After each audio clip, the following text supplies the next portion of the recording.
कृपासमुद्रं सुमुखं त्रिनेत्रं जटाधरं पार्वतीमामभागं सदाशिवं रुद्रमनन्तरूपं चिदम्बरेशं हृदिभावयामि. ஸ்ரீகுருப்பியோ நமः.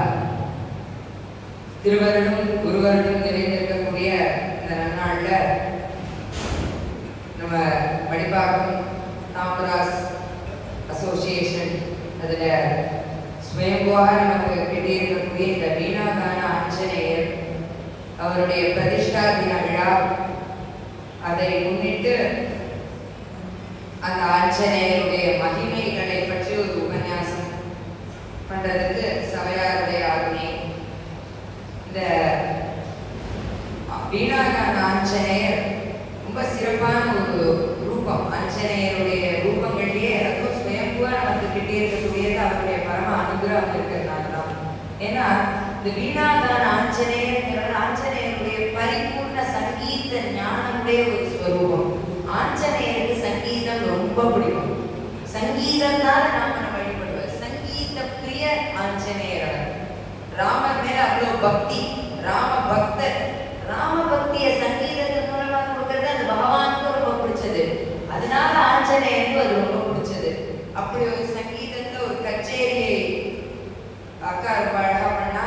அதை முன்னிட்டு இந்த உபன்யாசம் ஆஞ்சநேய மகிமை அப்படிங்கிறது தலைப்பு. ஆஞ்சநேய மகிமை சொல்லிட்டே போலாம். சுந்தரகாண்டம் அப்படிங்கிற ஒரு பாகத்தை மட்டும் 9 நாள் உபன்யாசம் பண்ண காலம் இருந்தது. 3 நாள் இப்ப ஆயிருக்கு.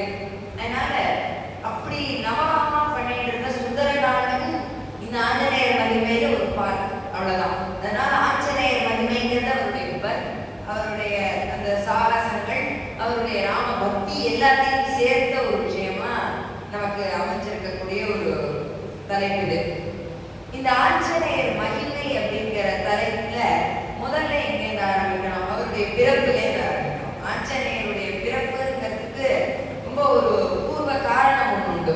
அது குஞ்சிகஸ்தலா அப்படிங்கிற ஒரு அப்சர ஸ்திரீ, she dates back to her அப்படின்னு ஒரு வார்த்தை சொல்லுவா. அந்த மாதிரி அவதான் இதோட மூல காரணம். அவ வாயு மேல தன்னுடைய பற்றை கொண்டிருந்தா. இந்திரலோகத்தை நடனமாடிக்கொண்டிருந்த ஒரு காலத்துல வாயு தேவதை, வாயு பகவான் மேல அவனுக்கு ஒரு காதல். என்ன பண்ணியிருக்கா, ஒரு நாள் ஒரு தடாகத்துக்கு போயிருக்கா. ஏதோ பக்கத்துல ஏதோ ஸ்விம்மிங் பூல் கட்டி வச்சிருக்கான். இந்திரன் அதெல்லாம் ரொம்ப பிடிக்கும். அவன் ஏதோ பண்ணி வச்சிருக்கான். அங்க போய் குளிக்கலாம் அப்படின்னு போயிருக்கா. எதிர்ச்சியா நீங்க என்ன இருக்கு, அங்க முனிவர் ஒருத்தர் இருக்கார், தேவாளர் அப்படின்னு அவருடைய நாமம். அந்த முனிவர் என்ன பண்ற, அங்க தபஸ் பண்ணி அங்கேயே சத்தியாவந்தனத்தை பண்றதுக்காக தன்னுடைய ஒரு அங்கவஸ்திரத்தை போட்டுட்டு அந்த ஆகமிரையில இறங்கியிருக்காரு. இவன் என்ன பண்ணியிருக்கா, தன்னுடைய ஆசைனால அதே தடாகத்தை இறங்கி விளையாட ஆரம்பிச்சிருக்கா. அவ விளையாடுறா, ஏதோ ஏதோ தண்ணி தெளிச்சுக்கிறா. அது ஏதோ வாட்டர் பலூன்லாம் வருது, அதெல்லாம் ஏதோ தூக்கி போட்டு விளையாண்டுருக்கா. அப்போ ஒரே ஒரு வாட்டர் பலூன் போய் தேவால முனிவர் மேல ஆயிடுச்சு. அவருக்கு போவாங்க, இந்த மாதிரி நீங்க இப்படி விளையாண்டுருக்கீங்க, நீங்க தேவலோகத்தில் இருக்கிறதுக்கு தகுதியானவாளா? பொறுப்போட இருக்க வேண்டாமா? நீங்க கேபிள் ஆஃப் பீயிங் இந்த தேவலோகம் அப்படின்னு இல்ல தெரியாம பண்ணிட்டோம். வாயு பகவான் மன்னிப்பு கேட்கிறாரு. அந்த மன்னிப்பை கூட குஞ்சிகஸ்தலா கேட்கிறார். அப்ப வாயு பகவானை பார்த்து சொன்னார், வாயு நீ பண்ணது தப்பு. தேவர்களுக்கு புத்திர பாக்கியம்ங்கிறது அவளுக்கு பெருசா புத்திர பாக்கியம் இருக்காது. எந்த தேவர்களுக்குமே நேர்வழியில புத்திரன் பிறந்ததான் நம்ம கேள்விப்பட்டிருக்க மாட்டோம். அதனால இந்த புத்திர பாக்கியம் உனக்கு ஏற்படும் பாக்கியம் அவர் அழ ஆரம்பிச்சிட்டாரு. ஏன்னா அப்பெல்லாம் இந்த அழகு ஃபேர்னஸ் கிரீம் எல்லாம் ரொம்ப பாப்புலரா இருக்கு. அமிர்தம்ங்கிறது எல்லாம் குடிச்சிட்டு இருக்கா. அவ என்ன சோட இருக்க ஆசைப்படுறவா, அவளுக்கு போய் புத்திர பாக்கியம் ஏற்பட்டா தாத்தா விட மாட்டாடா அப்படின்னு குஞ்சிகஸ்தலா பார்த்தார். அவரால் மன்னிப்பு கேட்டாரு. ஒன்னும் கேட்கலமா, பூமியில போய் பிறந்தது. அவ கதறா. ஏன்னா நம்ம என்னமோ நினைச்சிட்டு இருக்கோம், we are born as humans in the earth. இவ்வளவு பெரிய விஷயம் கிடையவே கிடையாது. இந்த பூமியில பிறக்கிறதுன்னா தேவலோகத்துக்கு யார்கிட்ட சொன்னாலும் ஓன்னு அழ ஆரம்பிச்சுவா. அவ்வளோ ஒரு கொடிய விஷயமா இதை பார்க்கக்கூடியவா. அந்த பூமியில போய் பிறந்துடும் அப்படிங்கிறா. அவ கடைசியில சாபத்தை ஏற்றுட்டு அவ தன்னுடைய சாபத்தின் காரணமாக பூமியில பிறக்கிறார். வானர ஜாதியில ஒரு ஸ்திரியா பிறக்கிறார். அப்சரா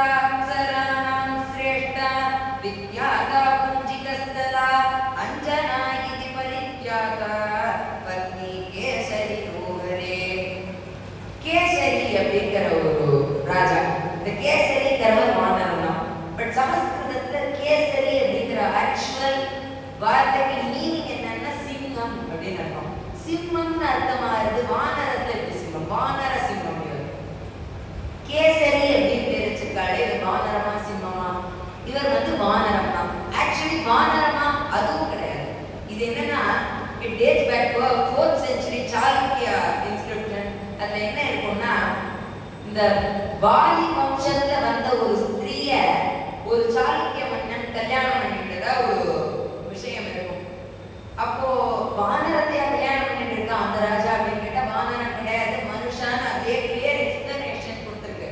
என்ன சொல்றா, பரசுராமர் அந்த காலத்துல சத்திரியர்களை கொண்டு குவிக்கிறேன் அப்படின்னு சபதம் எடுத்துட்டு தன்னுடைய தந்தையுடைய வெஞ்சன்ஸ் தீர்க்கிறதுக்காக பண்ற எல்லா ராஜாக்களையும் எல்லா தலைமுறை 21 தலைமுறை ராஜாக்களை கொல்லுவேன் அப்படின்னு அவர் பண்ண அந்த வரங்களினால் பயந்து போன சில ராஜாக்கள் இருக்கா. அயோத்தியா ராஜா இருக்கா, பாண்டியர்கள், சோழர்கள், இவாள்லாம் இந்த பெரிய ராஜவம்சம். அவள்லாம் பயப்படாம உட்காந்துருக்கா. சிற்றரசர்கள் அவளுமே சத்திரியர்கள் தான். அவளையும் கொல்லுவேன்னு சபதம் எடுத்துட்டு இருக்க. அப்ப என்ன ஆகுது, அவள்லாம் பயந்து போய் they ran into the forest. அவள்லாம் காட்டுக்கு ஓடி போய் அங்க மிருகங்கள் மாதிரியே வாழ ஆரம்பிச்சிடுறாங்க. ஏன்? இவர் கண்ணில் மிருகங்களா பட்டா ஒன்றும் ஆகாது, சத்திரியர்களா பட்டா கொள்ளுவார். மிருகங்களா இருக்கிறவா சிலர் வானரமா நடிக்கிறா. வானரமா இருக்கிறவா அப்படியே அந்த வாலிகள் எல்லாம் சும்மா ஒட்ட வச்சுட்டு ஏதோ நடிக்கிறா. ஆரம்பத்துல அப்படி இருக்கு. பின்னாடி என்ன ஆகுது, அந்த வம்சங்களிலேயே வந்த சில வைத்தியர்கள் இந்த காலத்துல we do something called as mutation or genetic modification. இந்த விஷயம் வந்து அந்த காலத்திலேயே இருந்திருக்கு. which made them naturally get their traits. அவளுக்கு வால் வந்து நேச்சுரலா முளைச்சது. குரங்கு மாதிரியே பிஹேவியர் அவளுக்கு வர ஆரம்பிச்சது. நேச்சுரலி அவ அந்த குரங்குகள் கூடவே பழகிறதுனால அப்படியே வர ஆரம்பிச்சிருது. அந்த குரங்கு மாதிரியே நமக்கு ஆரம்பிச்சுட்டா வால்களும் முளைக்க ஆரம்பிச்சது. இப்படி இந்த வானரங்களா அவ இருக்கா. அந்த வானரங்கள்ல ஒரு சிரேஷ்டர்.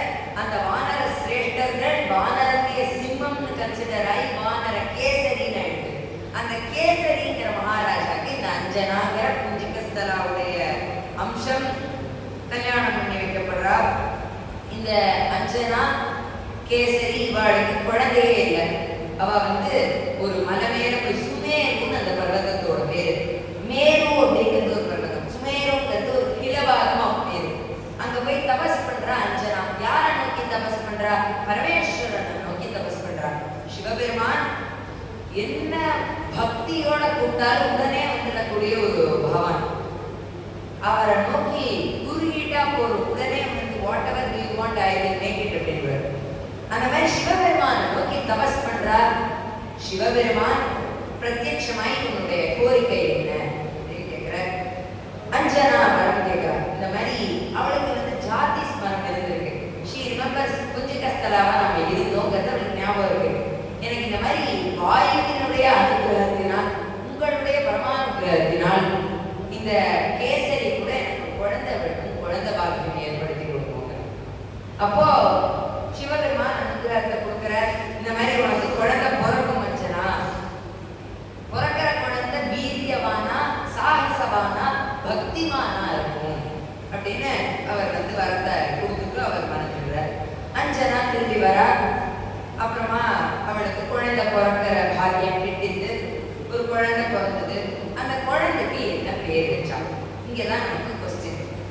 குழந்தைக்கு பிறந்த உடனே ஹனுமான்னு பேர் வச்சிருப்பாளா? ஹனுமான்னா என்ன அர்த்தம்? தாழ வீங்கினவன் அர்த்தம். the one with the fractured jaw. அப்படி யாரா பேர் இருப்பாளா? ஆஞ்சநேயர்னு பேர் வச்சிருப்பா. அஞ்சனா பிள்ளை இல்லாட்டி ஆஞ்சநேயன். அது பேரா வைக்கணும்னு அவசியம் கிடையாது. அப்ப என்ன பேர் வச்சா?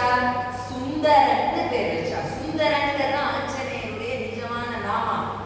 அந்த சுந்தரங்கிற ஆஞ்சநேயர் அஞ்சனாக்கு பிறந்தார். அவர் எவ்வளோ அழகா இருந்தார்னா குறும்பு பண்ணிட்டே தான் இருந்தார். ஆஸ் அ ரெகுலர் சைல்ட் வளர்ந்தார். ஜாலியா இருந்தார். அவர் பாட்டுக்கு ஸ்கூல்ல இந்த சைக்கிள் இருந்தாலும் ஜாலியா இருந்தார். அதுக்கப்புறமா அவள்னா ஏதோ ஒரு பிக்னிக் ஏதோ போயிருக்கா. அப்ப அஞ்சனா வந்து விடிய காத்தாலே குழந்தைக்கு ஏதோ ஊட்டி விட்டுட்டு இருக்கா. விடிய காத்தாலே உதிக்கிற சூரியனை பார்த்தார். ஆஞ்சநேயர் என்ன நினைச்சார்? அது பழம். என்ன பழம்? ஆரஞ்சோ மேங்கோவோ என்னமோ அந்த கலர்ல இருக்கிற பழம் ஏதோ அங்க வரதே பெருசா இருக்கே, அந்த பழத்தை போய் எடுத்துக்கலாம். ஒரே தாவதாவினார். இவர் வந்து வாயுவினுடைய அம்சமா, அதனால காற்று இவரை வந்து தடுக்காது. காற்றை கிழித்து கொண்டு செல்லக்கூடிய வேகத்தை படைத்தவர். மனோ ஜபம்னு அந்த ஸ்லோகம் உண்டு. ஜபம் அப்படின்னா இட் இஸ் ஸ்பீட். அதனாலதான் அந்த பைக்குக்கு ஜாவான்னு பேரு. இந்த ஜபம் அப்படிங்கிற ஸ்பீடை கொண்டு அப்படியே வேகமா போறார், கிழிச்சுட்டு போறார். காத்த மேல அப்படி பறக்கிறார். ஒவ்வொரு மண்டலம் பூஹு புவஹா சுவஹா மஹா ஜனஹா தபஹா சத்தியம் ஒவ்வொன்றா தாண்டார். அப்படி தாண்டச்சே எல்லாரும் பாக்குறா, இது என்னமோ ஒண்ணு போறதே, இது சூரியனை நோக்கி போறதே. பார்த்தவாழ்ல ராக்கு ஒருத்தர் அன்னைக்கு என்னமோ எதேச்சியா சூரிய கிரகணமா இருந்திருக்கு. இந்தியாவில் தெரிஞ்சுக்காரு, அமெரிக்காவில் இருக்கு. என்னால சூரிய கிரகணமா இருந்திருக்கு. சூரிய கிரகணத்தை நீங்க ராகு என்ன பண்ற, இது என்ன நமக்கு போட்டியா ஒருத்தர் கிளம்பினா இந்தியாவில் இருக்கு அப்படின்னு இந்திரன் கிட்ட போறாரு. இந்திரனை பார்த்து, இந்திரா நீ ஏதாவது பியூட்டி கிட்டி சேஞ்ச் பண்ணிக்கலாம், ஏதாவது பிளான் பண்ணிருக்கேன், இன்ஸ்டெட் ஆஃப் மீ ஏதாவது கொடுத்துட்டியா வேலை அப்படிங்கிறாரு. இல்ல இந்த மாதிரி யாருன்னே தெரியல, நீ போய் பாரு அப்படிங்கிற. அப்ப இந்திரனுக்கு போறான். இந்திரன் போய் பார்க்கச்சு ஹனுமான் வேகமா போற சூரியனை நெருங்கிட்டார். அந்த சூரிய கிரணங்களை அவர் ஒன்றும் பண்ணல. பரமேஸ்வர அம்சம் என்ன பண்ணிட போறது, அதனால ஒண்ணுமே பண்ணல. சூரியனை நெருங்கிற ஆதித்யா எல்வன் மாதிரி பக்கத்துல போற. பக்கத்துல போகும்போது இந்திரன் பார்த்தா ஒரே அடி வஜ்ராயுதத்தை வச்சு அடிச்சான். இது என்ன இது அப்படின்னு பார்த்தா வஜ்ராயுதம் வந்து அவர் அடிச்சிருக்கு.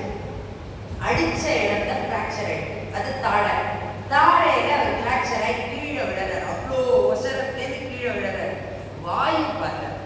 இந்தா இது என்ன, என் குழந்தைய நீ எப்படி அடிக்கலாம், இந்த மாதிரிலாம் அடிக்காத அப்படின்னு சொல்லிட்டு அதுக்கு நான் உனக்கு சரியான பாடத்தை புகட்டுறேன் அப்படின்னு வந்தவர் அனுமான பிடிச்ச ஒரு குகையில போய் அடைஞ்சிட்டார். என்ன பண்ணார்? அங்க வந்து வாயு எல்லாம் ஸ்ப்ரெட் ஆயிருக்கு. இப்ப நம்ம வந்து படிக்கிறோம், சயின்ஸ்ல வருது இந்த மாதிரி காம்போசிஷன் ஆரிசன் மிக்சர் அதெல்லாம் படிக்கிறோம். நைட்ரஜன் இருக்கு, ஆக்சிஜன் இருக்கு, எல்லாம் படிக்கிறோம். ஆக்சிஜன் தான் பிராணவாயு. இந்த பிராணவாயு இல்லைன்னா சர்வைவ் ஆகக்கூடியது எதுவுமே கிடையாது, கம்மியா தான் இருக்கு. ஏன்னா பிராணவாயு தான் எசென்சியல் ஃபார் எவ்ரிதிங். இந்த பிராணவாயுவோட 1% குறைச்சிட்டா கூட people will get affected. ஏதோ படிக்கிறோம், அந்த 1% குறைச்சிட்டாரு அந்த வாயு. ஏன்னா மக்களுக்கெல்லாம் ஒரே அவதி, என்ன ஆயிடுச்சு தெரியல. அப்படியே பிராணவாயு எல்லாம் குறைய ஆரம்பிக்கிறது. மக்கள் ஒவ்வொருத்தரா தன்னுடைய பிராணத்தை இழக்கிறா. அப்படி ஒவ்வொருத்தரா மாண்டு போறா. வாயு பார்த்த அந்த மாதிரியே உட்கார்ந்துருக்க தேவர்களாலையும் முடியல. அவ்வாளுக்கும் பிராணவாயு வேண்டி இருக்கு, அவ்வாளுக்கும் வரமாட்டேங்குது. சஃபிஷியன்ட் சப்ளை இல்லை. என்னாச்சுன்னு பார்த்தா வாயு கொண்டு போய் கோயில வச்சுட்டு இருக்காரு எல்லாத்தையும். இது என்ன பம்பா போச்சு, பிரம்மா கிட்ட போட்டான். இந்த பிரம்மா என்ன பண்றாரு, தேவர்கள் எல்லாத்தையும் கவலையை கேட்பார். ஓ இதான் கவலையா, நானும் உங்க கூட சேர்ந்து அழறேன் அப்படின்னு. அதனால பிரம்மா வந்து இந்த மாதிரி தேவர்களோட அவளுடைய கஷ்டத்தை பார்த்துட்டு அதுக்கப்புறமா போறாரு. இல்ல வாயுவை போய் நம்ம கொஞ்சம் கன்சோல் பண்ணலாம், நம்ம சொன்னா கேட்பான் வாயு. அவர் வாயு போறான். வாயு அந்த குகையில ஹனுமான் அவருக்கு வந்து தாடை உடைஞ்சிருக்கு, அதை குணப்படுத்திட்டு இவாள் வாயு உட்கார்ந்து இருக்காரு. என்ன பண்றதுன்னே தெரியல தேவர்களுக்கெல்லாம். வாயு நீ கோச்சுக்காத, உன்னுடைய பிராண வாயுவை திரும்பி கொடுத்துடு. அதுக்கு பதிலா எல்லாருமா இந்த குழந்தைக்கு அனுகிரகம் பண்றோம், புத்திரனுக்கு நாங்க அனுகிரகம் பண்றோம். அப்போ இந்த ஹனுமானுக்கு அனுகிரகம் நடக்கக்கூடிய அந்த கட்டமும் வந்தது. பிராணவாயு கொடுத்துட்டா ஒவ்வொருத்தரா வந்து அனுகிரகம் பண்றாங்க. இந்த ரேஷன் கடை வாசல்ல ஒரு கியூ இருக்கு தெரியுமா, அந்த மாதிரி தேவர்கள் 30 ஆண்டாள் அத்தனை பேர் கியூ கட்டி நிற்கிற ஹனுமானுக்கு அனுகிரகம் பண்றதுக்காக. ஒவ்வொருத்தரா வர, அக்னி வர, என்னுடைய சக்தி ஒன்றும் பண்ணாது ஹனுமான். வாயு கேட்கவே வேண்டாம், எல்லாமே உனக்கு தான் அப்படிங்கிறது. வருணன் வர, வருணாஸ்திரம் ஒண்ணுமே பண்ணாது, ஜலம் ஒண்ணுமே பண்ணாது. ஜலத்துல கூட இப்ப வந்து ஜலத்தால என்ன பண்ண முடியும்னு கேட்கலாம். ஹை ஸ்பீட்ல அடிச்சா ஜலம் கூட வெட்டும் வருவாள் மாதிரி அப்படின்னு ஏதோ கண்டுபிடிச்சிருக்கா. அதனால ஜலம் ஒண்ணும் பண்ணாது.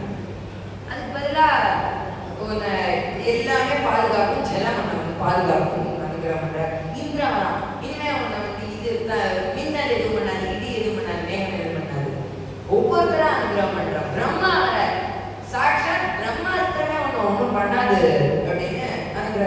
போட்டு அவரும் போறார்.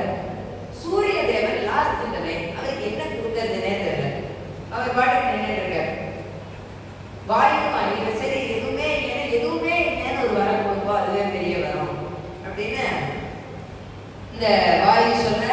சரி கொடுக்கலான்னு போறவரை அஞ்சனா தடுத்து நிறுத்தார். கேப்டன் மதர் இல்ல இந்த குழந்தை என்ன ஸ்கூலுக்கே போல இல்ல பால்லாம் வச்சுருக்கு. ஆனா இந்த குழந்தைய நான் வந்து வானர படிக்க வைக்க ஆசைப்படல. அதுக்கு வந்து எல்லா வேதங்களையும் சகலமா கற்றுக் கொடுக்கணும்னு நான் ஆசைப்படுறேன். அதனால சூரிய தேவன் நீங்க என்ன பண்ணும்போது ஸ்கூல்ல சேர்த்து விட முடியாது, பியர்டா இருக்கா அப்படின்னு நினைச்சுக்கிறா. அது பதிலாக நீங்களே கற்றுக் கொடுத்துருக்கோம்ல, better teach this child as the boon அப்படின்ட்டா. அப்போ ஹனுமான் அப்படிங்கிற பேரும் ஏற்பட்டது. அது யார் கற்றுக் கொடுக்குறா?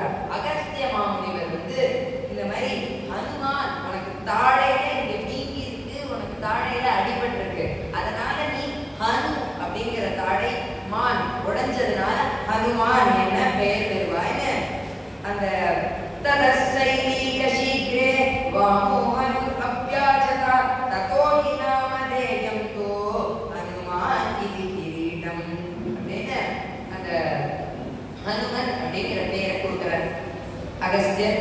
சூரிய தேவன் கிட்ட கத்துக்கிறார். சூரியன் வந்து எல்லாமே சொல்லித்தரார். ஆனா சூரியன் கிட்ட ஒரு தொல்லை. அவர் வந்து இந்த ஸ்கூல்ல இருக்கிற மாதிரி ஸ்திரமா ஒரு இடத்துல நின்றுட்டு அப்படியே திஸ் இஸ் த வேதாஸ், இதுல என்ன இருக்கு தெரியுமா அப்படின்னு சொல்லி கொடுக்குறாரு. அவர் ஓடிட்டே இருக்கணும். 24/7 அவர் மேல ஓடிட்டே இருக்கணும். அது ஒரு தேர், அது அருணன் 7 குதிரை இருக்கும். அந்த தேர்ல ஓடிட்டே இருக்காரு. ஹனுமான் கூடவே படிக்கணும். இந்த சூரியதேவன் போயிட்டே இருக்காருன்னா கான்ஸ்டன்ட் ஸ்பீட்ல ஹனுமான் கூடவே போயிட்டு இருக்கணும். பேரலல் லைன்ஸ் மாதிரி 2 பேர் போயிட்டே இருப்பா. இவர் ஒரு புக்கை வச்சுட்டு today we are gonna see அப்படின்னு ஆரம்பிச்சாருன்னா ஹனுமான் கேட்கணும். அந்த மாதிரி அந்த ஒரு படிப்பை படிக்கிறார். என்னென்ன படிக்கிறார்? சாதாரண சூரிய பின்னாடி போறோன்னே கஷ்டப்பட்டு ஏதோ வேதம் படிச்சா பெருசு. இவர் நவ வியாக்கரணம் படிக்கிறார். வேதம் அத்தனை கரைச்சு குடிக்கிறார். இப்படி எல்லாத்தையும் கத்துக்கிறார். ஒரு ஸ்கில் என்ன 1000 கலைகள் 64 என்ன கேளுக்கும் ஹனுமான். அந்த மாதிரி எல்லாத்தையும் கத்துக்கிறார் சூரிய தேவன் கிட்ட. ஒரு நாள் சூரிய தேவன் சொல்றார், டுடே ஃபைனலி எல்லாத்தையும் கத்துக்கிட்டப்பா நீ இந்த மாதிரி கிளம்பிட்டோ இல்ல உங்களுக்கு ஏதாவது நான் குருதட்சிணை தரணுமே அப்படிங்கிறார். அப்படியா? எனக்கு ஒரு மண்டுக்குள்ள ஒருத்தன் இருந்தான்ப்பா, அவன் பேர் சுக்ரீவன் பேரு, இந்த கிஷ்கிந்தா பிரதேசத்துல இருக்கான். அவனை போய் நீ தான் கொஞ்சம் பார்த்துக்கணும் அப்படிங்கிற சூரியதேவன். பார்த்துக்கிறதுக்கு என்ன இருக்காது, நீ போனா புரிஞ்சுக்க. அப்படி ஒரு பிள்ளை இந்த சுக்ரீவனை போய் பார்த்துக்கோப்பா அப்படின்னு அனுப்புற சூரியதேவன். அதுதான் எனக்கு நீ பண்ணக்கூடிய குருதட்சிணை. அதனால நீ இந்த சுக்ரீவனை போய் அவன் கூட இருந்து எல்லாத்தையும் கவனிச்சுக்கோ. இப்படி இந்த விஷயத்த சூரியதேவன் சொல்லி முடிக்க அப்படியே ஒரே வேலை நான் கிருஷ்ணகிரிக்கு புறப்பட்டார். அவருடைய ஸ்பீடு கேட்பா வேணும், உடனே போயிட்டார். அங்க போய் இன்ட்ரடியூஸ் ஆகி ஃபைனல் ஆகி எல்லாம் சுக்ரீவன் கிட்ட மந்திரியாவே சேர்ந்துட்டார். அது என்னன்னா சுக்ரீவராஜ்யத்து ஒரு குழப்பம் உண்டு. வாலி சுக்ரீவன் அண்ணா தம்பி. வாலி சுக்ரீவன்ல வாலி ராஜாவா இருக்கான். வாலி ராஜாவா இருக்கச்சே சுக்ரீவன் அடையணும். அவனுக்கு ஒரு செப்பரேட் கவுன்சில் இருப்பார். மினிஸ்டர்லாம் செப்பரேட் பிஏ இருக்கு இல்லையா, அந்த மாதிரி அனுமான் இருக்கார் வாலி ராஜ்யத்தை. ஆனா வாலி என்ன பண்றான், அவன் வந்து சுக்ரீவனோட அவ்வளவு ஒத்துமையா இருக்கான். அவன் வந்து இந்த சண்டை போடுற கேட்டகரியெல்லாம் கிடையாது, ரொம்ப ஒத்துமை. ஆனா என்ன ஆயிடுத்து, ஒரு தடவை மாயாவி அப்படின்னு ஒரு அசுரன், இந்த மாயாவி என்ன பண்றான், ஒரு சண்டைக்கு வாலியை கூப்பிடுறான். அது என்ன சண்டை, வாலிக்கு ஒரு பெண் மேல ஆசை, மாயாவிக்கு அதே பெண் மேல ஆசை. அதனால நீ வந்து இந்த மாதிரி வா, நம்ம வந்து சண்டை போட்டு பார்த்துக்கலாம், நீயா நானா பார்த்துக்கலாம் அப்படின்னு. உடனே சண்டை போடலாம் அப்படின்னு ஒரு குகைக்குள்ள போறான். சுக்ரீவா வாசல்லையே நில்லு, நான் திரும்பி வந்தேன்னா சேர்ந்து போவோம், நான் திரும்பி வரல அவனும் வரக்கூடாது, இந்த குகையை அடைச்சிட்டு நீ கிளம்பு. வாலி சொல்லிட்டுனா உள்ள போறான் சண்டை போட. 14 நாள் சண்டை. அது ஒரு ஹெவி தினம். அந்த மாதிரி கத்திட்டே இருக்கா. ரொம்ப ஆர்கனைஸ்டான யுத்தம்லாம் கிடையாது. ராமாயணத்தை நீங்க பார்த்தீங்கன்னா மகாபாரதத்தை தான் வியூமா வகிச்சு அதுல வந்து ஏதோ அம்பு விட்டு அதுல வந்து இந்த அஸ்திரம் இந்த சஸ்திரம் அதெல்லாம் கிடையாது. ராமாயணத்துல எல்லா போருமே வந்து இந்த ஒரு காட்டுமிராண்டி தரமா தான் இருக்கும். ஏன்னா யுத்த தர்மம் தெரியும். இந்த பக்கம் சண்டை போடுறவா யாரு? ராட்சசா. இந்த பக்கம் இருக்கிறவா வானர சேனா. இவாள்கிட்ட நம்ம என்ன யுத்த தர்மம் பார்க்க முடியும்? இந்த மாதிரி இந்த வானரமான இந்த வாலியும் இந்த மாயாவியும் சேர்ந்து சண்டை போட்டு இருக்கா 14 நாள். அப்படி ஒரு யுத்தம். 14வது நாள் ஒரு ஓலக்குரல் என்ன ஆயிடுது? வாலியோட குரலா அது ஒலிச்சது. சுக்ரீவன் சுச்சோ எங்க அண்ணா போயிட்டாரு போதே வா அப்படின்னு அந்த பாறை எடுத்து கோயை மூடி அங்க போய் அந்திம சம்ஸ்காரம் பண்ணி 10வது நாளாகி 13வது நாளாகி அப்புறம் அராஜகமா இருக்கு அந்த கிருஷ்ணிதா. அராஜகம்னா இந்த காலங்கள்ல நம்ம ஒரு தப்பான அர்த்தத்தை பிரயோகிக்கிறோம். அராஜகம்னா ராஜா இல்லாத ஒரு விஷயம். ராஜா இல்லாம ஒரு தேசம் இருக்கக்கூடாதுன்னு எல்லா மந்திரிகள் ஜாம்பவான் முதல்ல சொல்ல சுக்ரீவன் இட்ஸ் ஓகே நான் பண்ணிக்கிறேன், ஆனா விஹார்கடி மண்ணா இல்லாம பண்றேன் எல்லாம் சொல்லி ஓத்து எடுத்துட்டு ராஜாவா பதவி ஏற்கிறார். பதவி ஏற்று கொஞ்ச நேரம் அடுக்காந்துருப்பார். இங்க கோகை பாறை உடையிறது. யார் வரா? வாலி வெள்ள வரா. செத்துட்டான்னு நினைச்சா என்ன வெள்ள வரான்னா அங்க ஓலைக்குரல் கொடுத்தது இந்த மாயாவி. அவன் பேரையே இருக்கு மாயாவி.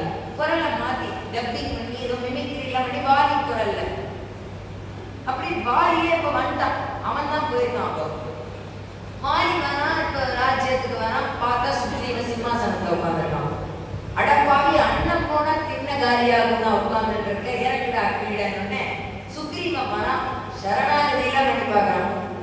ஆனா இந்த சரணாகதி பலிக்கல. என்ன பண்ணக்கூடியது பகவான்கிட்ட இல்லையே.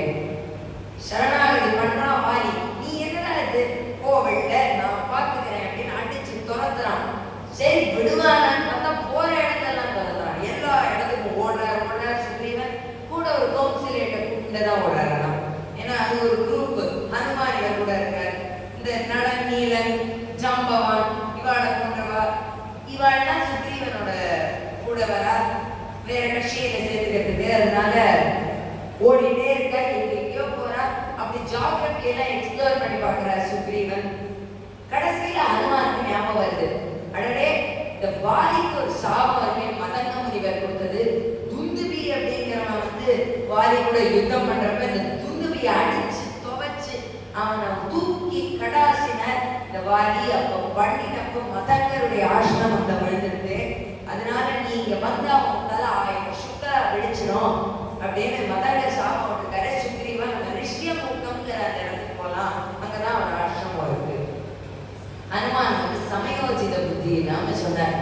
ஏன் அதுக்கு அவருக்கு ஒரு சாபம் இருக்கு. இந்த ரிஷிகள் இவர் எல்லாத்துக்கும் வந்துருக்கு வரங்கள் வந்துருக்குன்னு கொஞ்சம் ரிஷிகள் கிட்ட he was a hyperactive kid basically. ஒரு ரிஷிகள் கிட்ட போய் பாலகில்யர்கள் கிட்ட தன்னுடைய பம்பு எடுத்துட்டார். பாலகில்யர்கள் பார்த்தா இந்த மாதிரி உங்களுடைய சக்திகள் அனைத்தையும் மறப்பாய் சாபம் கொடுத்தார். ஹனுமான் அதனால சமயோஜிதத்தையும் இழந்துட்டார். அது அவருக்கு கிடைச்ச ஒரு சக்தி. அதை இழந்துட்டார். அதனால இப்ப சுக்ரீவன் பார்த்தா அடப்பாவி இவ்வளவு நாள் ஓடினப்புறம் என்ன சொல்ற சரிவா போலாம். ரிஷ்யமுகத்தை போய் ஸ்திதமா மதங்கருடைய ஆசிரமம். மதங்கர் இந்த மாதிரி நடந்த இடத்த நம்ம இனிமே இருக்கக்கூடாது. இந்த மாதிரி நம்ம ஆசிரமத்தை மாம்சம் எழுதிருக்கு. அதனால நம்ம வேற இடத்துக்கு போயிடலான்னு ஒரு ஆசிரமத்துக்கு போற. அந்த ஆசிரமம் தான் சபரி இருந்த ஆசிரமம். சபரி ஆசிரமம்னு அது ஆயிடுது. அது மதங்கர் கிட்ட சிஷ்யா இருந்ததுதான் சபரி. இந்த மதங்க ஆசிரமத்துக்கு இவா போயிருக்கா. சபரி ஆசிரமத்துக்கு போயிட்டு ராமலட்சுமணா வரா. ராமலட்சுமணா வரத சுக்ரீவன் மலையிலிருந்து பார்க்கறான். பார்த்தா அப்படி ஆஜானு பாபுவா இருக்கா. அரவிந்த தலாய டாட்சமா இருக்கா. அழகுன்னா அழகு கேட்கவே வேண்டாம். இவா யாருக்கா இவ்வளவு அழகா இருக்கா, வீரமா இருக்கா. எங்க அண்ணன் வாலி ஏதாவது என்னை மயக்கி என்னை கொல்றதுக்காக அனுப்பிச்சிருக்கான்னு சந்தேகப்பட்டார். ஹனுமானை கூப்பிட்டார். ஹனுமான் நம்பகமான சேவகர். ஹனுமான் தான். ஏன்னா அப்பா அனுப்பிச்சு வச்சிருக்க என்ன இருக்கு, நீ போய் பார்த்துட்டு வா, இவ யாருன்னு விசாரிச்சுவா. ஹனுமான் போறார். பொதுவா நம்மளா இருந்தா என்ன பண்ணுவோம், இது தெரியாதவா வரா, ஆனா கேட்டிருக்காரு, ஏதோ பாஸ் கேட்டிருக்காரு, you have to speak with them அப்படின்னு சொல்லியிருக்காரு. அப்படின்னா அவ கூட நம்ம பேசணும். பேசும்போது என்ன இருப்போம், உங்க பேர் என்ன, ஓ வெரி குட், ராமரா, நல்ல பேர், சூப்பரா இருக்கு. இவர் யாருக்கு கூடவே வராரு, லக்ஷ்மணன். இவர் யாரு உங்களுக்கு, தம்பி, தம்பி கூடவே வராரு. வாட்ட ஒற்றுமை உங்களுக்குள்ள.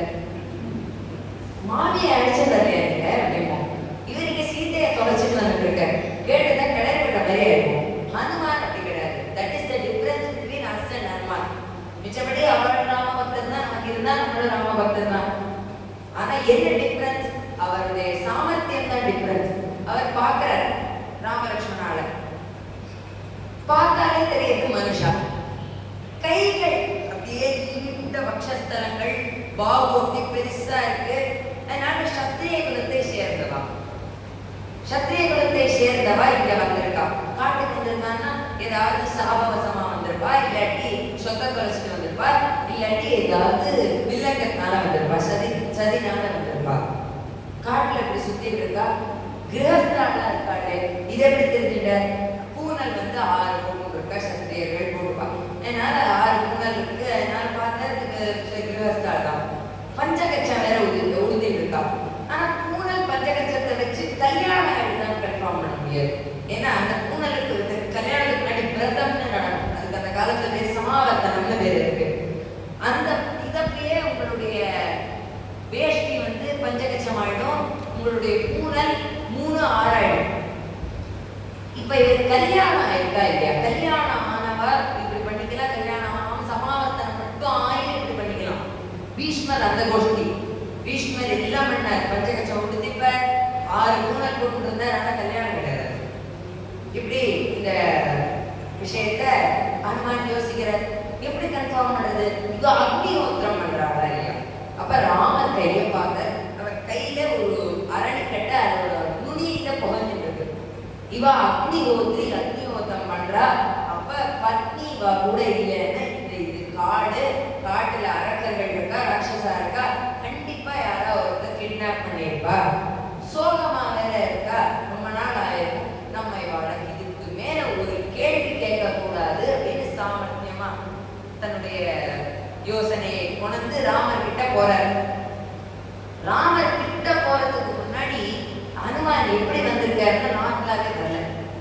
அவர் ஏதோ வானரம் மாதிரி வந்திருந்தா தேவையில்லை. அவர் வர ஏதோ மேக்கப் எல்லாம் போட்டு, ஃபவுண்டேஷன் எல்லாம் போட்டு, அந்த பிராக்சர் எல்லாம் மறைச்சிட்டு இருக்காரு.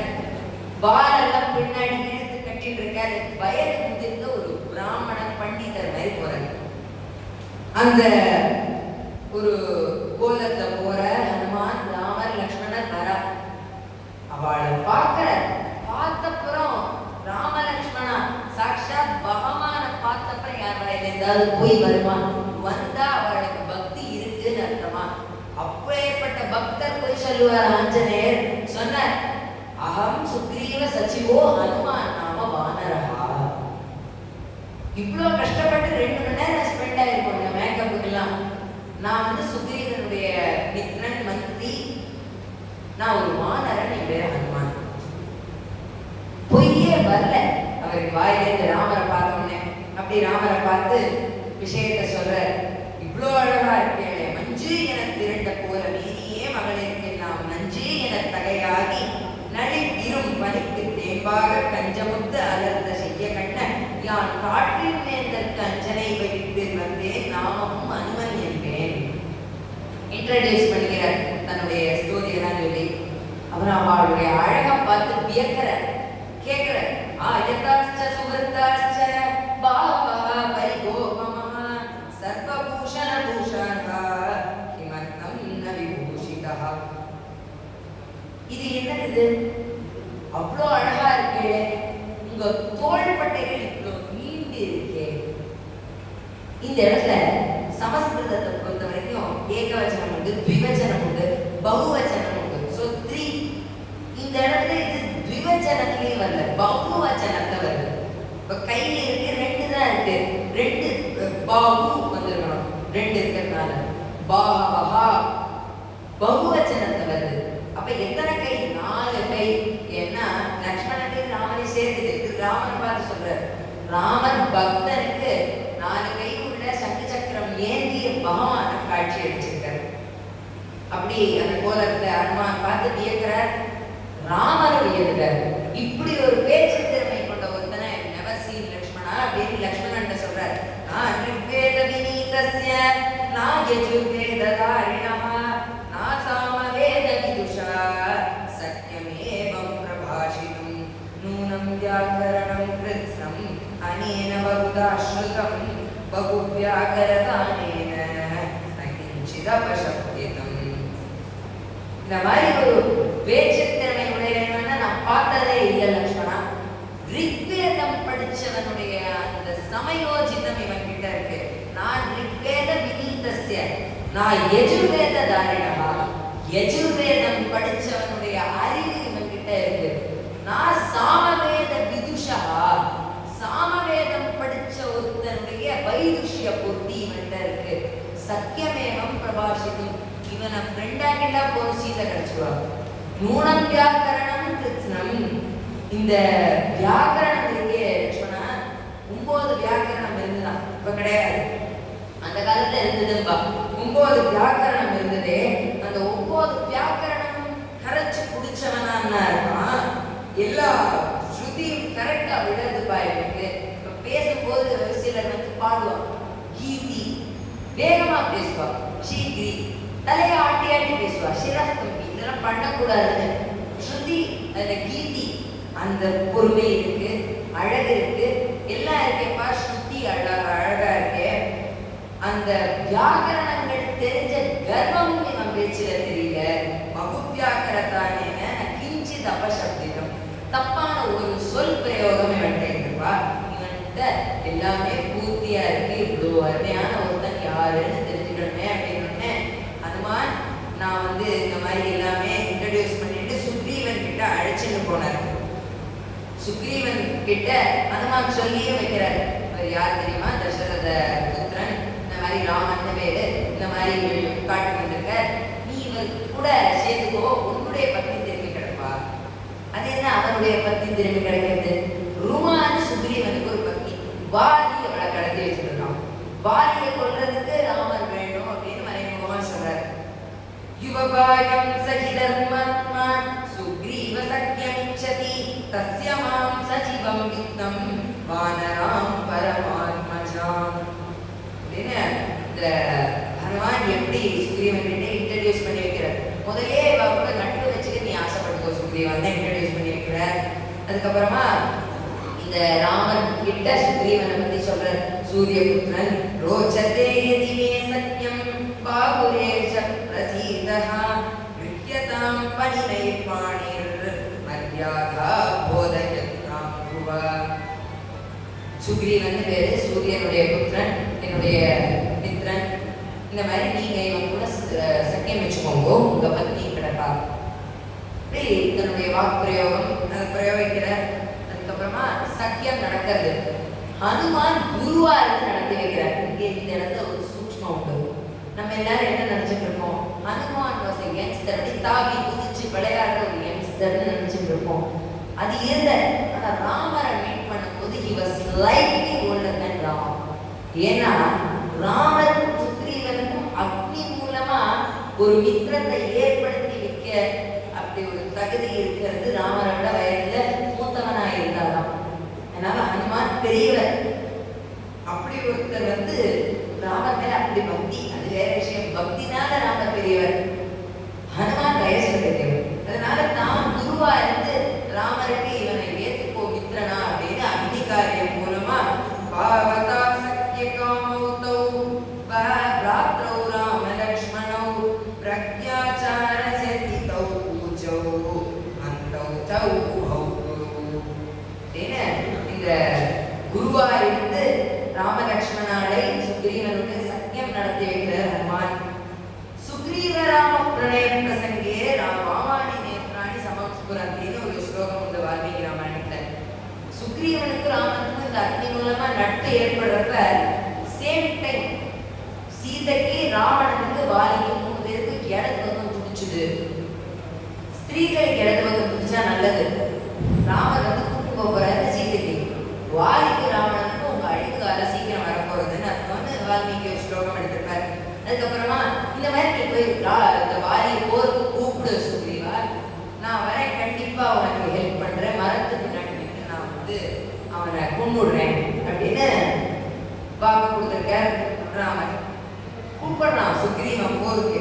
இடி துறப்பி வந்து போர் எதிர்த்த என் நடப்பு என் அடித்தலங்கள் கொட்டி வாய் மடித்தடுத்தலங்கு தொட்டுடைத்து நின்று புக்கத்து பூசல் புக்கத்தென் பக்தி இடமம் குரங்கு வாரி தன் சினை துடைத்தென. இந்த வாரியை வந்து அப்படி போருக்கு கூப்பிடுறான் சுக்ரீவன். சுக்ரீவா உன்னை அடிச்சு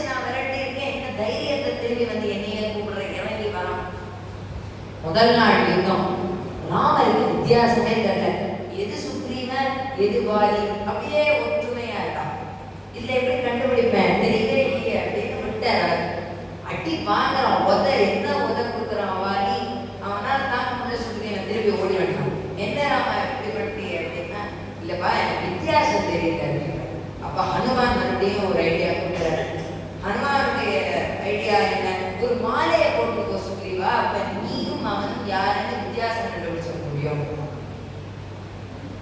தாரா வாலிக்கு அட்வைஸ் பண்ணுவாங்க இறங்கிறதுக்கு முன்னாடி, இந்த மாதிரி நீயும் ஒரு மாலையை போட்டுக்கோ, இல்லை போவே போகாதே, ஏன்னா அவனுக்கு ராமர் உதவி பண்றாருன்னு எனக்கு சோர்சஸ் மூலமா இன்ஃபர்மேஷன் வந்துருப்பாங்க.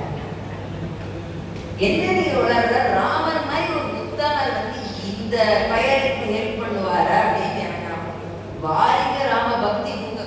அதனால அப்படி வாலி இறங்கினா அவன் மாலையை போட்டுக்கல, அடி வாங்குறான் சுக்ரீவன் முதல்ல. அப்புறம் நல்ல சான்ஸ் கிடைச்சது, விட்டார் ராமர், பட்டுது, வாலி அங்கேயே விழுந்தான். அப்ப பாக்குறான், உண்மை சார் உலகிற்கு எல்லாம் முகுர மந்திரத்தை முற்றும் தம்மையே தம்மற்கு நல்கும் தனிப்பெரும் பதத்தானே இம்மையே எழுமை நோக்கும் மருந்தினை ராமாயணம் செம்மை சேர் நாமம் தன்னை கண்களில் தெரிய கண்டான். ராமன் எழுதியிருக்கும். ராமன் அந்த காலத்துல இந்த பாத்திரங்கள்லாம் என்ன பண்ணுவோம், பேர் எழுதி வச்சுக்கோம். இது இவாளோடது, இது அவளோடது. இந்த மாதிரி ராமன் கஸ்டமைஸ் பண்ணி வச்சுருக்காரு அந்த பானத்தை. அந்த பானத்தை ராம நாமத்தை பார்க்கறான். அப்ப ராமன் நிஜமாலுமே பண்ணியிருக்கியா, ராமா இது என்னது இதுன்னு கேள்வி கேட்கிறான். கேள்வி கேட்டானே ஒழிய அவனே கடைசியில ஒத்துட்டான். இது பிரச்சனைக்குரிய விஷயமே கிடையாது. அதனால வாலியே நீ பண்ணதுதான் கரெக்ட் ராமா அப்படின்னு தன்னுடைய உயிரை தொடர்ந்துருவான். அதுக்கப்புறமா ராமர் சுக்ரீவனுக்கு பட்டாபிஷேகம் நடத்தி வைப்பார். சுக்ரீவன் பட்டாபிஷேகம் ஆகி அந்த சுக்ரீவன் எப்படி ராஜ்யம் ஆடுறான் அப்படிங்கிறத பார்ப்பார். அப்ப சீதையை கண்டுபிடிக்க போலாமாப்பா அப்படிங்கும் போது சாதுர்மாசியம் வந்துருக்குறாமா, குரங்குகள்லாம் மந்தத்தோட இருக்கும்.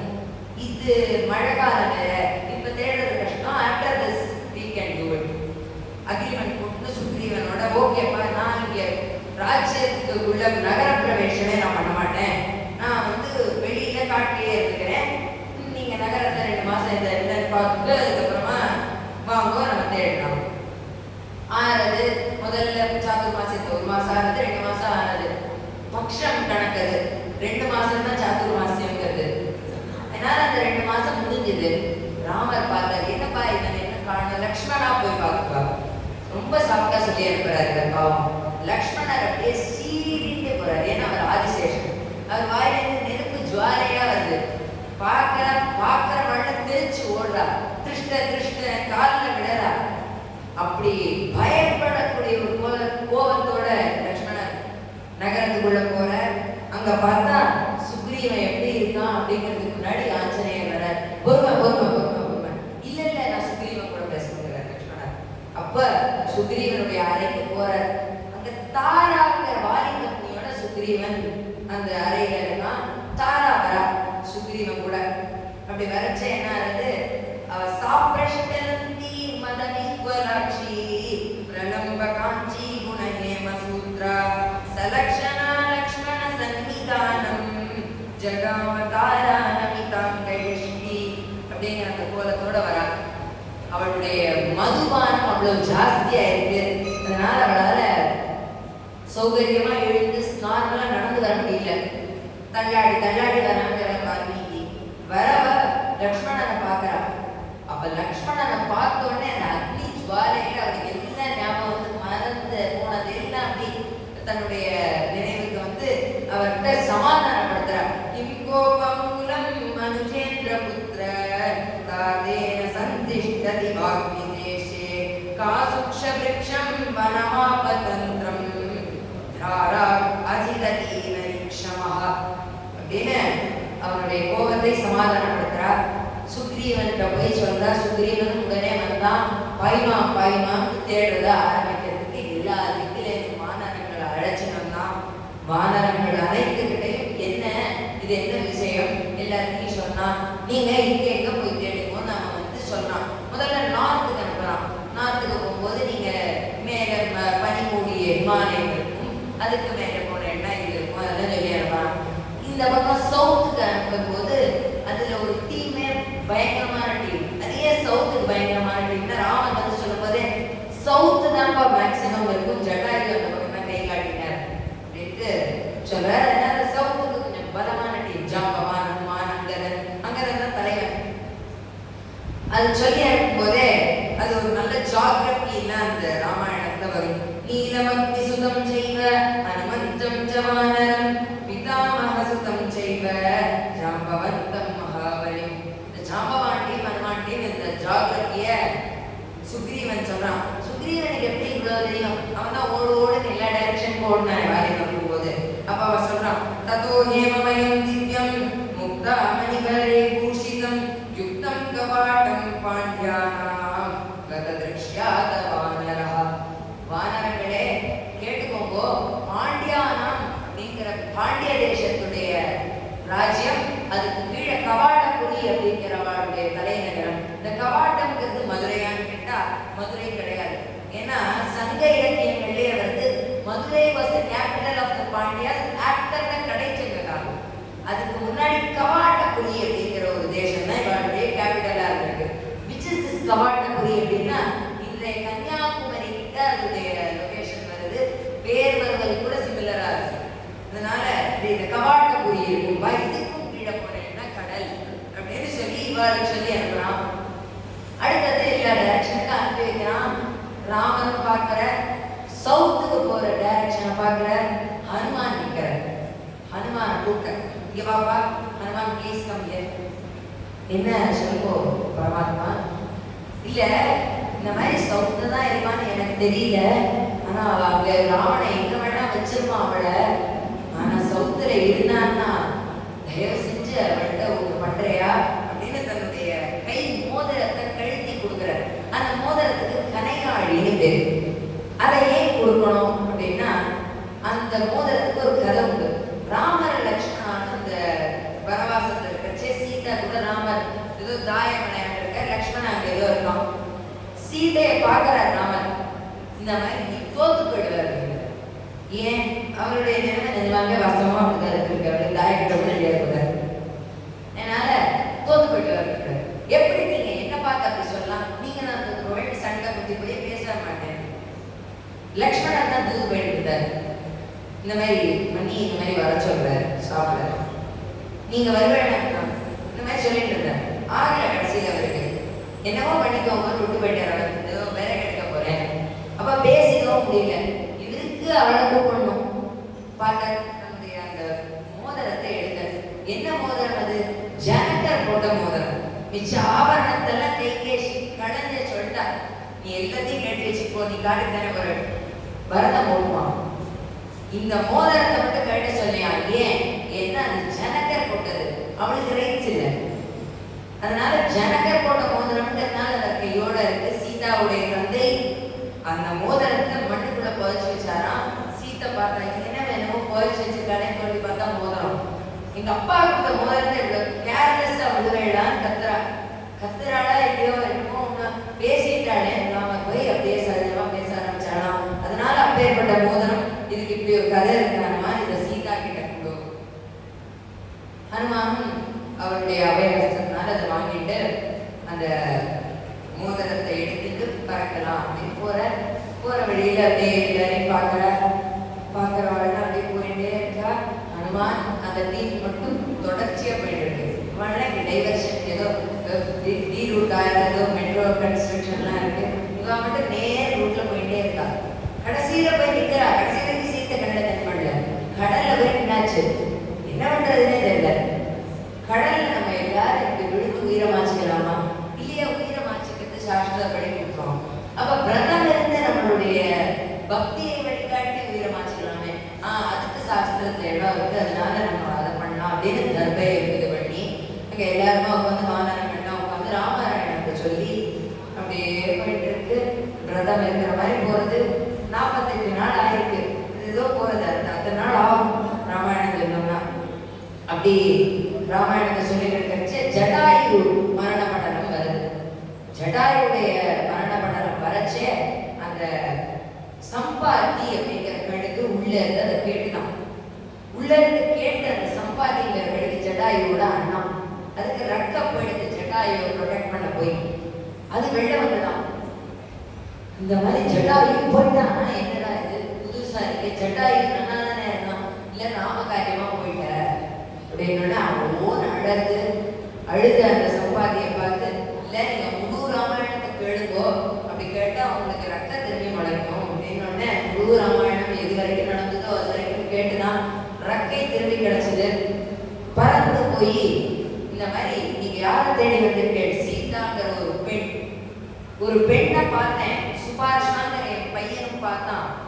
அங்க அசோக வனம்னு ஒரு வனம் இருக்கு லங்கால, அங்க ஒரு மரத்தின் கிட்ட உட்காந்து அழுதுட்டு இருக்கானா, அவதான் நீங்க தேட சீதையா இருக்கும் அப்படின்னு அவன் போயிட்டேன். அப்ப கடலை தாண்டணுமே எல்லாரும் யோசிக்கிறாங்க, யாரால கடலை தாண்ட முடியும்? அங்கதான் சொல்றான், நான் 100 யோஜனை தாண்டினே திரும்பி வர முடியும். நான் 10 தான்ப்பா தாண்டுவேன், எங்களெல்லாம் திரும்பி பாடுங்க. நீ நான் ஒரு 20 தாண்டுவேன். ஜாம்பவான் சொல்றாரு, நான் அந்த காலத்துல இருந்திருந்தா இந்த ஓல்டன் டேஸ் நான் போய் குதிச்சுட்டு இந்த பக்கம் வந்துட்டு இன்னொரு தடவை போயிட்டு இன்னொரு தடவை வந்துட்டு என்ன பண்ணிருப்பேன். ஆனா இப்ப எனக்கு வயசாயிட்டே என்னால முடியாது, தெரியல அந்த காலத்தை என்ன இப்ப இந்த காலத்தை பண்ணுவேங்கிறாரு. சரி, அப்ப வேற யாரால முடியும்?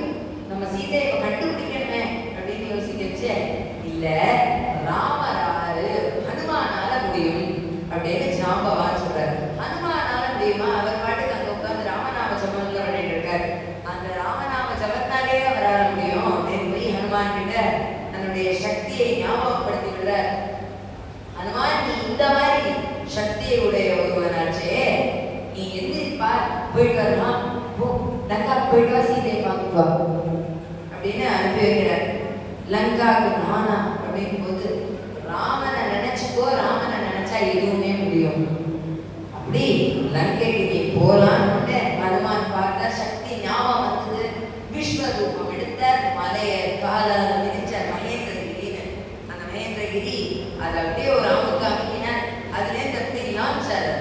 அப்படி லான்ச் ஆகும்போது ஏவம் ஹனுமான் வானரம்பானமத்தமன் உட்பாதா வேக நேவேக அரியான் சுவர்ணம் இவ. சுவர்ணங்கிற கருடனை போல வேகத்தை கொண்டு பறக்க ஆரம்பிச்ச, கருடனை போல தன்னுடைய கையை ஆட்டி ஆட்டி ஹனுமான் பறக்கிறார். ஸ்பீடு அப்படி ஒரு ஸ்பீட்னா, அந்த கடல்ல இருக்கக்கூடியது அப்படி நடுவுல ஸ்பிளிட் ஆகுது. ஸ்பிளிட் ஆகிற கடல்ல அப்படி தண்ணி என்ன தெரிக்கிறது, அது ஹனுமான் மேல வரைக்கும் படுறது. அப்படி ஒரு வேகத்தை பறக்கிறார். இப்படி இருக்கக்கூடிய ஹனுமான பார்த்து சமுத்திர ராஜா பயந்து போயிட்டார். ஐயோ, இது என்ன, இது நமக்கு இப்படி ஒரு காலம் இருக்குது, நம்ம சமுத்திரத்துல போற வேகத்தை பார்த்தா பத்தடிச்சிருவார் போலையே அப்படின்னு மைனாகம்ங்கிற பர்வதத்தை கிட்ட போனார். இந்த மைனாகம்ங்கிற பர்வதம் தண்ணியில மூழ்கி இருக்கு. அந்த காலத்துல மலைக்கெல்லாம் ரக்க இருக்கலாம், ஒவ்வொன்றா வெட்டிட்டே வந்தா நான் இல்லை.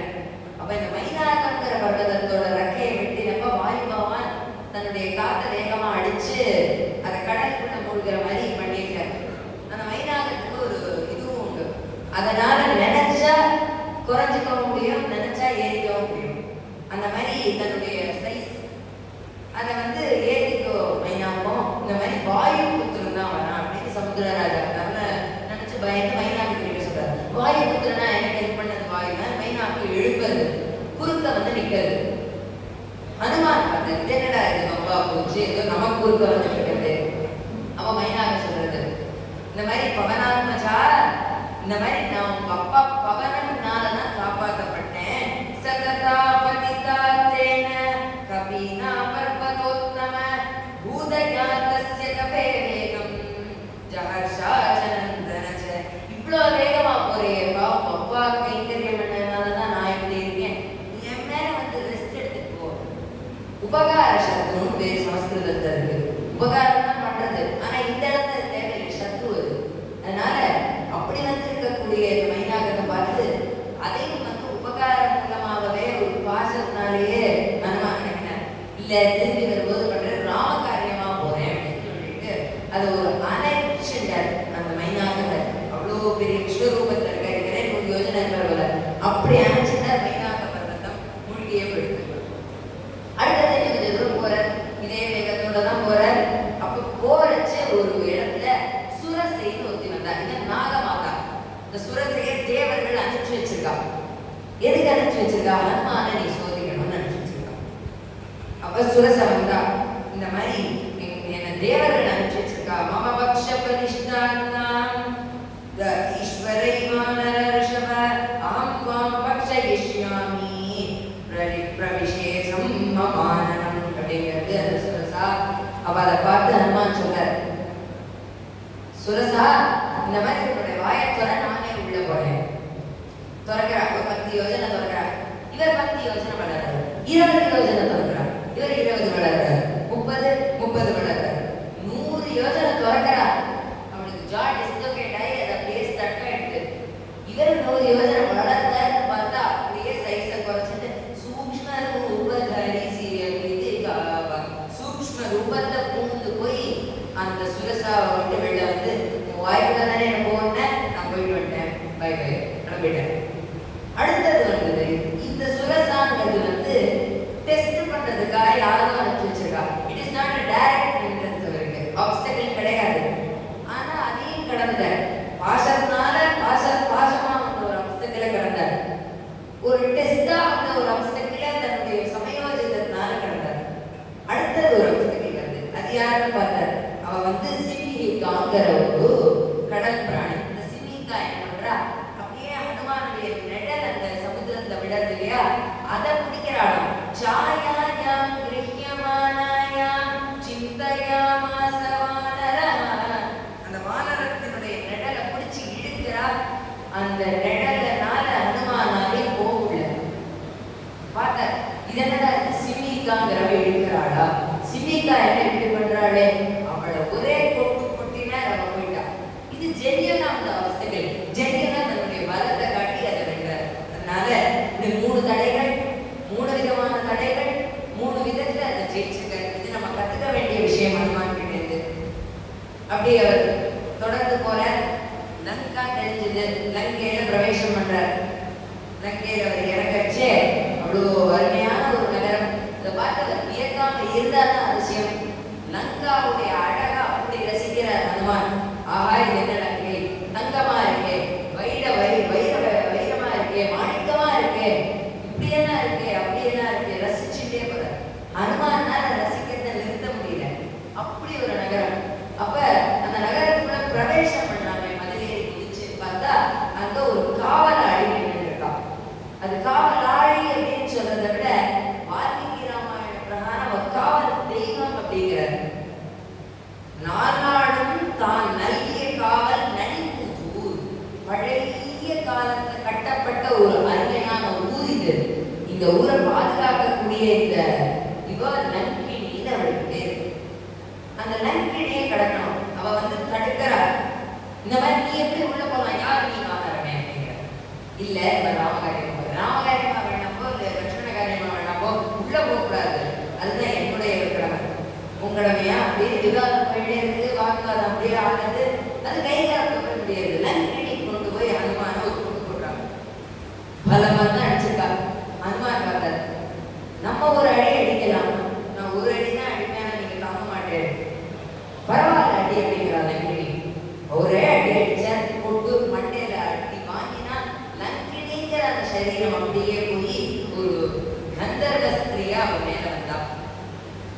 கந்தர்வ ஸ்திரியை பார்த்து கேட்டார், அம்மா நீங்க யாரு அப்படின்னு. அவன் சொல்ற, இல்ல நான் ஒரு கந்தர்வ ஸ்திரியா இருந்தேன், பிரம்மா எனக்கு கொடுத்த சாப காரணமா நான் இங்க வந்து லங்கையை பாதுகாக்க வேண்டியது என்னுடைய கடமை, என்னைக்கு நான் உங்ககிட்ட திரும்புறது அப்படின்னு அவர்கிட்ட கேட்டப்ப அவருக்கு சொன்ன, எத்தனை காலம் காப்பான் ஞான் இந்த மூதூர் என்ற மூத்தானை வினவினருக்கு புறன் கொன்று உன்னை கைத்தலம் அதனால் தீட்டி காய்ந்தன்று என்னை காண்டி சித்திர நகரம் பின்னை சிதைவது திண்ணம் என்றார் அப்படின்னு அந்த ஸ்லோகம் கம்பராமாயணத்தை அவ்வளவு அழகா. லங்கினி இந்த மாதிரி ஒரு குரங்கு ஒண்ணு வந்து ஒரு தீண்டும் லங்கினி, அந்த நாட்டை நீ என்கிட்ட வந்து அடைஞ்சிட, நீ அது வரைக்கும் காவல் காத்திருந்த நகரம் இருக்கே, அதுக்கப்புறம் அதனுடைய அழிவு நிச்சயம் அப்படின்னு பிரம்மா சொல்லியிருக்காரு. நான் திரும்பி போறேன்ப்பா பிரம்மா கிட்ட. இவன் கிளம்பிட்டான். இப்படி ஹனுமான் உள்ள போற. அப்படி அழகா இருக்கக்கூடிய நகரத்தை ரசிச்சுட்டே இருக்கார். அவரால் ரசிக்கிறத நிறுத்த முடியல. ஒவ்வொரு கோட்டையா பார்க்கிறார். இந்த பக்கம் பார்த்தா மண்டோதரியோட கோட்டை, இந்த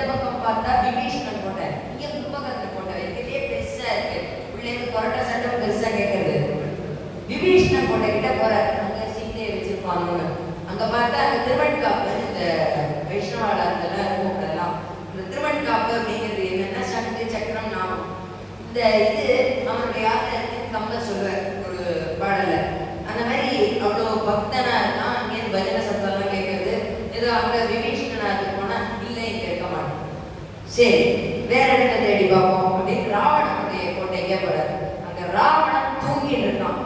இவ்வளோ அருமையா தூங்குறான்னா ராவணனுடைய 10 தலையும் அப்படி ஒரு அருமையா இருக்கான். ராவணனுடைய இது தழும்புகள் ராவணன் தான் இங்க கன்ஃபார்ம் பண்றான். ஏன்னா ஐராவதனுடைய தந்தம்னா அந்த தழும்புகள் இந்திரனை எதிர்த்து போர் பண்ணவன் அந்த யுகத்தை அவன் ஒருத்தன் தான். அதனால இது ராவணன் தான் அப்படிங்கிற மாதிரி ஆயிடுத்து. ராவணனை பார்த்த பக்கத்தையே ஒருத்தி தூங்கிட்டு இருக்கா, அழகா இருக்கா, அவ்வளோ ஆபரணங்கள் தெரிச்சுட்டு இருக்கா, பட்டு புடவை கட்டிட்டு இருக்கா. இவதான் சீதையோ நினைக்கிற அளவுக்கு அழகா இருக்காளாம். ஹனுமான் பார்க்க இவதான் சீதை தூங்கிட்டு இருக்கா அப்படின்னு ஆஸ்போட்டயாமாச சுசும்ப புச்சம் நனந்த சிக்ரீட ஜகௌஜகாம ஸ்தம்பானரோஹன் இவபாத பூமௌ நிதர்ஷயன் ஸ்வாம் பிரகிருதிம் கபீனாம். குரங்குதான் இல்லை, வால்மீகி திட்ட இந்த மாதிரி ஒரு குரங்குதியை காமிச்சுட்டே இவ சீதையா இருப்பாளா, ராவண பக்கத்துல இருப்பாளா சீதை, இது என்னடா இது குரங்கே இப்படி வாழை எடுத்து முத்தம் கொடுத்துக்கிறியே, குரங்கு தானே இதெல்லாம் பண்ணும், நீயும் அந்த மிச்ச குரங்கு மாதிரி ஆயிட்டியே, துள்ளி துள்ளி விளையாடுறியே, நனந்த சிக்ரீட ஜெகௌஜகாம துள்ளி துள்ளி விளையாடுறியே, ஜெகௌஜகாம எங்கேயும் அங்கேயும் போடுறியே, என்னடா இது அப்படின்னு கேட்கிற வால்மீகி. அதுக்கப்புறமா ஹனுமானே யோசிச்சார், இல்ல சீதையை பத்தி என்னென்னமோ சொல்ற ராமர், போய் ராவணன் கூட இந்த மாதிரி இருப்பாடா, இவன் சீதை கிடையாது, அப்ப நம்ம தப்பு பண்ணிட்டோம் அப்படின்னு அவருக்குள்ள ஒரு யோசனை. ஆனா தப்போட அதை நிறுத்திக்கிறார், அவர் அதை கோர்ஸ் கரெக்ட் பண்ணிக்கிறார். அங்கதான் ஹனுமான் கிட்ட இருந்து நம்ம தெரிஞ்சுக்க வேண்டிய விஷயம் வருது. அதுக்கப்புறமா மறுபடியும் நம்ம தேடுவோம் அப்படின்னு இறங்குறார். அப்படி தேடணும் அப்படின்னு இறங்கும் போது ஒவ்வொரு இடமா போறார். அப்ப வனம்னு சொன்னது ஞாபகம் வருது. சம்பாதி சொன்னா மரத்துக்கு அடியில் உட்கார்ந்துருந்தா வனத்துல என்ன வனம் வந்து அசோக வனம். அசோகா வாட்டிதான் இங்கேயும் அந்த இடத்துல லங்கால இருக்கிறது, ஸ்ரீலங்கால அசோக வனம். சோகமே இருக்காரா அந்த வனத்துக்குள்ள போற வாழ்க்கை. அப்படிப்பட்ட ஒரு வனத்துக்குள்ள இவரும் போறாரு. நினைச்ச மாதிரியே அங்க சீதை உட்கார்ந்துருக்கா, ரொம்ப அழுதி வடிஞ்சுட்டு, அவ்வளோ ஒரு அழகான ஸ்திரீ, இப்படி ஒரு புடவையில அப்படி அழுதி வடிஞ்சுட்டு இருக்கா, சோகத்துல நிரம்பி இருக்கா. அவளை சுத்தி ஒரே ராட்சசிகள். ஹனுமான் பார்த்தாரு, நம்ம மறைஞ்சு போய் உட்கார்ந்து போது ஒவ்வொரு மரமா தாக்கி அவ உட்கார்ந்து சிம்சுபா அப்படின்றதுக்கு மேல போய் அமர்ந்தாரு. ராட்சசிகள்லாம் வந்தா ராவணன் போ அப்படின்னு சீதாவை பயன்படுத்துறாங்க. அப்ப ராவணன் வரான், அவனுக்கு டெய்லி வருவான். அவனுக்கு ரெகுலர் விசிட் சீதாவை பார்த்துட்டு, இந்த மாதிரி நீ என்ன 2 மாசத்துல கல்யாணம் பண்ணிக்கிறேன்னா ஒன்று சாப்பிடுவா, 1 மாசத்துல கல்யாணம் பண்ணி இந்த தடவை சொல்றான் சீமான் சந்தம் தூ ராமம் இச்சசி சோபனம் ராஜயத் கிருஷ்ணாம் அசிதத்தாம் விக்லவாம் துவாமணி கிததே. உன்னை ராஜத்துல என்னுடைய ராஜ்யத்துல பட்டத்து மகிழ்ச்சியா உட்கார வச்சுக்கிறேன் சீதா, கல்யாணம் பண்ணிக்கோ, கல்யாணம் பண்ணிக்கலன்னா இவ அவனை சாப்பிடுவான்னு மிரட்டிட்டு அவன் கிளம்புறான். அப்படி இந்த ராவணன் பயப்படுத்திட்டு போனான் சீதைய. சீதை பார்த்தான், அவனை நிறுத்தினான். ஆனா அவனை பார்த்து இவ பேசல. அங்கதான் அவர் ஹனுமான் பின்னாடி சுந்தரகாண்டம் முடிஞ்சு ராமர் கிட்ட போய் சொல்றச்சே, கண்டனே கற்பிற்கு அணிய கண்களால் அப்படின்பாரு. ஏன் அப்படின்னா கற்புனா சீதை தான் அதோடைய அந்த மாதிரி ஒரு வேலையை இங்க பாக்குறா. என்ன பண்றா, ராவணனை நேரா பார்க்க கூடாதுன்னு அவனுடைய அந்த ஒரு பக்கத்துல இருக்கக்கூடிய பிள்ளை பிடிங்கி ஒரு புல் கொத்த பிடிங்கி அதை போடுறா முன்னாடி. அதை ராவணனா பாவிச்சுட்டு அங்க இருக்கக்கூடிய ராவணன் கிட்ட பேசுறா. ஹீனோவா ராஜ்ய ஹீனோவா யோமே பர்த்தா சமாகதஹ தம்மித்யம் அனுரக்தாமி யதா சூரியம் சுவர்ச்சலா.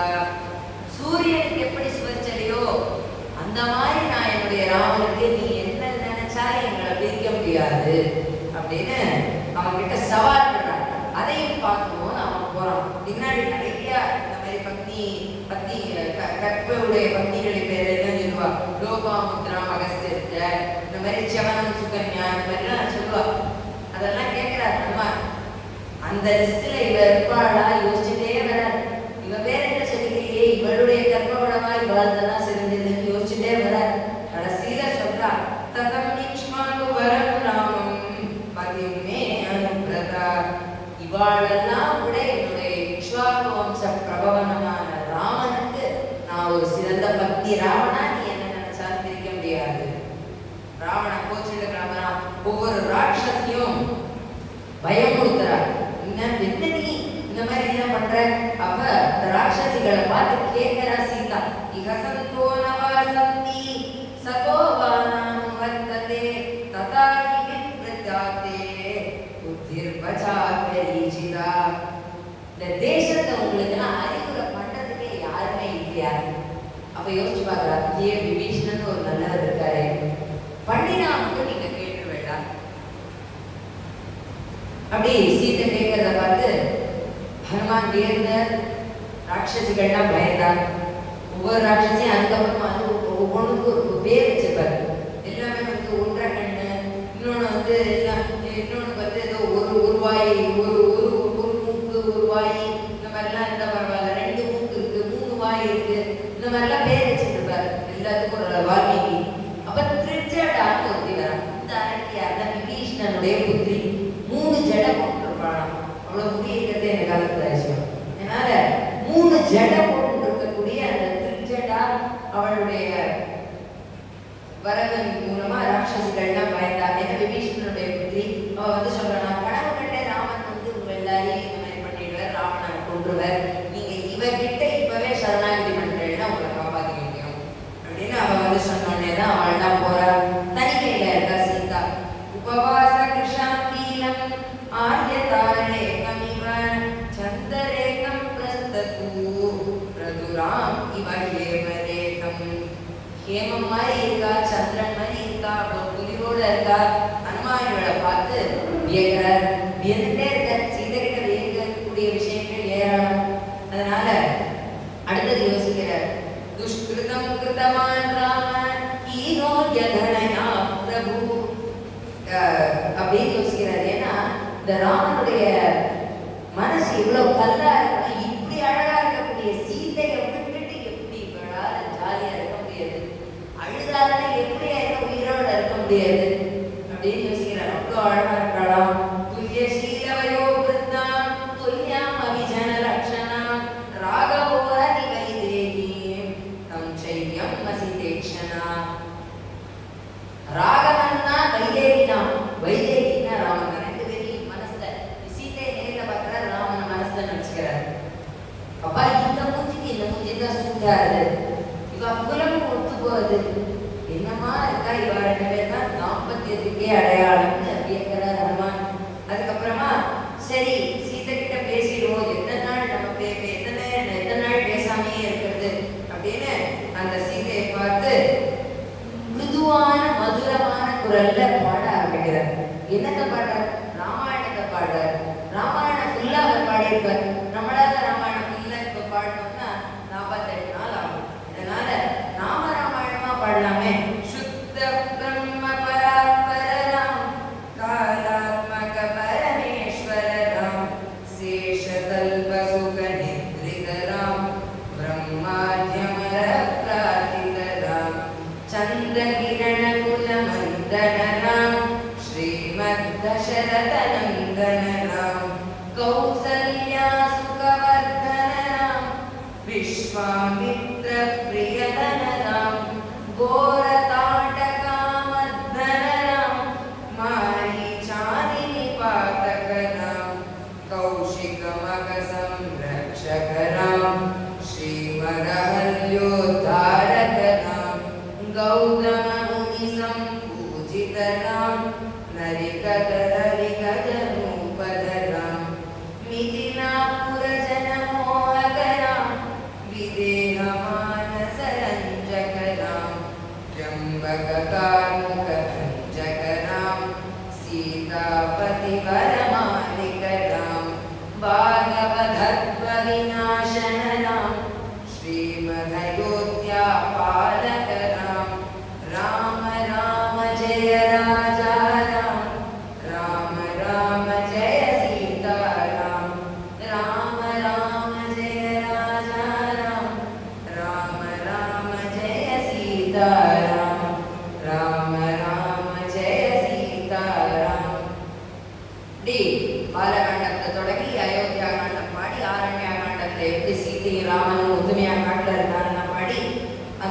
ராமாயணத்தை எங்க இப்ப ராமன் எங்க இருக்க, ஹனுமான் இங்க சீதையை பார்க்கிறார், முதல் கொண்டு பாடுறார். இது யாருப்பா இதுன்னு பார்த்தா ஜவால் பூச்சி வந்து வானரமா நிக்கிறார்.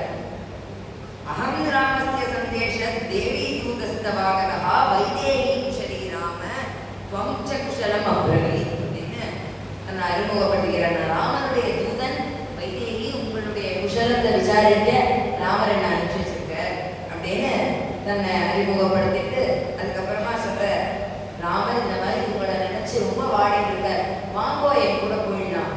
இல்ல ராமர் வந்து என்ன கூட்டிட்டு போகணுங்கிற சீட்டை.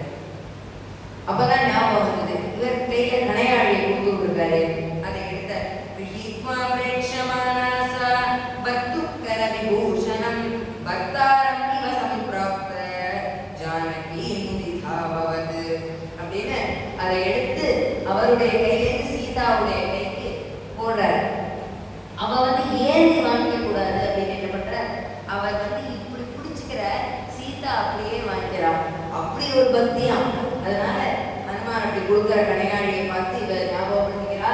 காக்காசுரன் தான் எப்படி ஒரு காக்காவை வந்து அந்த சீதா வந்து இதாக்கி ராமர் காப்பாத்தினார், அதெல்லாம் வரும். அதெல்லாம் ஹனுமான் சொல்லி இந்த மாதிரி ராமர்கிட்ட திரும்பி போப்பா அப்படின்னு அனுப்பிச்சு வைக்கிறா சீதா. ஆனா ஹனுமானுக்கு அப்படியே போவான்னு சொல்றாரு. அப்படி இந்த சீதா மாதாவை கடத்தின ராவணனை பார்க்கணும்னு ஆசை. அவனை டைரக்டா போய் பார்க்க முடியாது, அப்பாயின்மெண்ட் தான் வாங்கணும். இவர் வந்து ஏதோ வந்திருக்க சுக்ரீவன்ல ஏதோ சின்ன கவர்மெண்ட் தான், கென்யாலேருந்து இந்தியாவுக்கு வந்தாருன்னா அவருக்கு பிரைம் மினிஸ்டரை பார்க்க அப்பாயின்மெண்ட் பண்ணிருந்தானே, அந்த மாதிரி கென்யா மாதிரி ஒரு ராஜ்யத்துலேருந்து வந்திருக்காரு ஹனுமான் எக்ஸ்டர்னல் அஃபேர் மினிஸ்டரா. ஜெய்சங்கரை போய் முதல்ல பார்க்கணும் இல்லையா? அதனால அவர் என்ன பண்றாரு, அந்த பிரஹஸ்தன்கிற மந்திரி அவன் கிட்ட சண்டை கேட்கிறார். ஒரு மரத்தை உட்கார்ந்து மரத்தை பிடிக்க போட்டு அந்த பிரஹஸ்தன் பண்றான், அவனை வதம் பண்றார். பிரஹஸ்தனுக்கு அப்புறம் அக்ஷயகுமாரன் அனுப்புறான் ராவணன். அந்த அக்ஷயகுமாரனையும் வதம் பண்றார் ஹனுமான். அதுக்கப்புறமா இந்திரஜித்தையும் அனுப்புறான். இந்திரஜித் அவன் வந்து பிரம்மாஸ்திரம் பிரயோகம் பண்ணான். ஹனுமான் பார்த்தார், பிரம்மா எனக்கு வரம் கொடுத்திருக்காரு, அப்படி வரம் கொடுத்த ஒரு பகவான் பரமாத்மா அவருடைய பேருக்காக அந்த அஸ்திரத்துக்கு நான் கட்டுப்படுவேன்னு அந்த கயிறு தன்னை சுத்த அனுமதிச்சுட்டார் ஹனுமான். அதனால அப்படி ஹனுமான கட்டிட்டோம் அப்படின்னு நினைச்சு இந்திரஜித் கூட்டிட்டு போன சபைக்கு. அங்க ராவணன் பெரிய சிம்மாசனம் உள்ள உட்கார்ந்துட்டான். ஹனுமான் பார்த்தார் அந்த கயிறு அதை வந்து போட்டு அவரே என்ன பண்ணார், தன்னுடைய வாழை நீட்டில அப்படி நீட்டி நீட்டி நீட்டி நீட்டி ராவணனுடைய சிம்மாசனத்தை விட உச்சரமா தன்னுடைய வாழையே ஒரு ஆசனம் பண்ணிட்டார். அப்படி அந்த ராவணனை நோக்கி, நான் ராமனுடைய தூதன், உன்னை பார்க்கறது அவ்வளவு கஷ்டமாமே, அதனாலதான்ப்பா இப்படி வந்து பாக்குறேன் அப்படின்னு. அப்ப உன்னை கொள்ளுறேன் பார் அப்படின்னு ராவணன் நினைக்கலாம். விபீஷணன் கேது, அவன் தர்மாத்மா வந்து தப்பி தள்ளி ராவண கொல்ல போகிறான். விபீஷணன் சொல்றான், தூதனை கொல்றது தவறுப்பா, தூதனை கொல்லாத, தூதனை கொல்லக்கூடாதுங்கிற சரி, தூதனை ஏதாவது அட்லீஸ்ட் இப்படி ஒருத்தர் திமிரு காட்டினா நான் ஏதாவது பண்ணி அனுப்பணும், வால்ல நெருப்ப வச்சுடலாம் அப்படின்னு வாழை சுத்தி துணியாக்குற வால் நீட்டிட்டே போறது. அவரா நீட்டிக்க முடியும் ஹனுமான், துணி பத்தல கடைசியில. சரி பாவம் மக்கள் துணி ஏதாவது பண்ணிட போனா வந்து வாழ கட்டு நிறுத்தின. அப்படி துணியை கட்டினா, எண்ணெயை ஊத்தினா, நெருப்ப வச்சான். ஹனுமானுக்கு சின்ன வயசுலயே அஞ்சனா வந்து ஷேரிங் ஸ்கேரிங் சொல்லி கொடுக்குறா. பாவம் அவர் வந்து தனக்கு கிடைச்சதை எல்லாருக்கும் ஷேர் பண்ணணும் அப்படின்னு நினைச்சு அப்படியே ஒவ்வொரு அந்த கூரைகள் மேல தவிர லங்காவை பத்தி எறிகிற அளவுக்கு அவருடைய பராக்கிரமத்தால லங்காவை பத்த வச்சாராம். அப்படி அந்த ஹனுமான் சாகசகரமா லங்கையை தானம் பண்ணி லங்கா தரணன் அப்படிங்கிற பேரை எடுத்தார். அதுக்கப்புறமா வந்து அந்த ஒரு சமுத்திரத்தை தன்னுடைய வாளை அணைச்சிட்டு அப்படியே பறந்து போறார். வேகமா பறந்து போய் அந்த இடத்துக்கு போறார். வானரங்கள்னா இன்னும் அதே இடத்துல நின்று இருக்கா. அவளை பார்க்கும் போதே கர்ஜனை ஒன்று கொடுக்குற.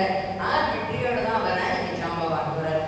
சீதாவா பார்க்கணும் வந்தார். வந்து மதுவனத்துக்கு எல்லாருமா போறார். என்ன பண்ற, எல்லாருமா ராமர் கிட்ட போனார். ஹனுமான் பார்த்துட்டான்ப்பா, இனிமே உனக்கு கிடைச்சிடும், வெரி குட் வெரி குட். ராமருக்கு முதுகுல தட்டுவா, 2-3 பேர் தட்டினா நல்லா இருக்கும். 70,000 பேருக்கு சேர்த்து தட்டினா ராமர் முதுகு பாவம் வீங்கி போயிடும். அதனால இவள்கிட்ட கூட்டு போக கூடாது, நான் மட்டும் முதல்ல போய் விஷயத்த சொல்லணும் அப்படின்னு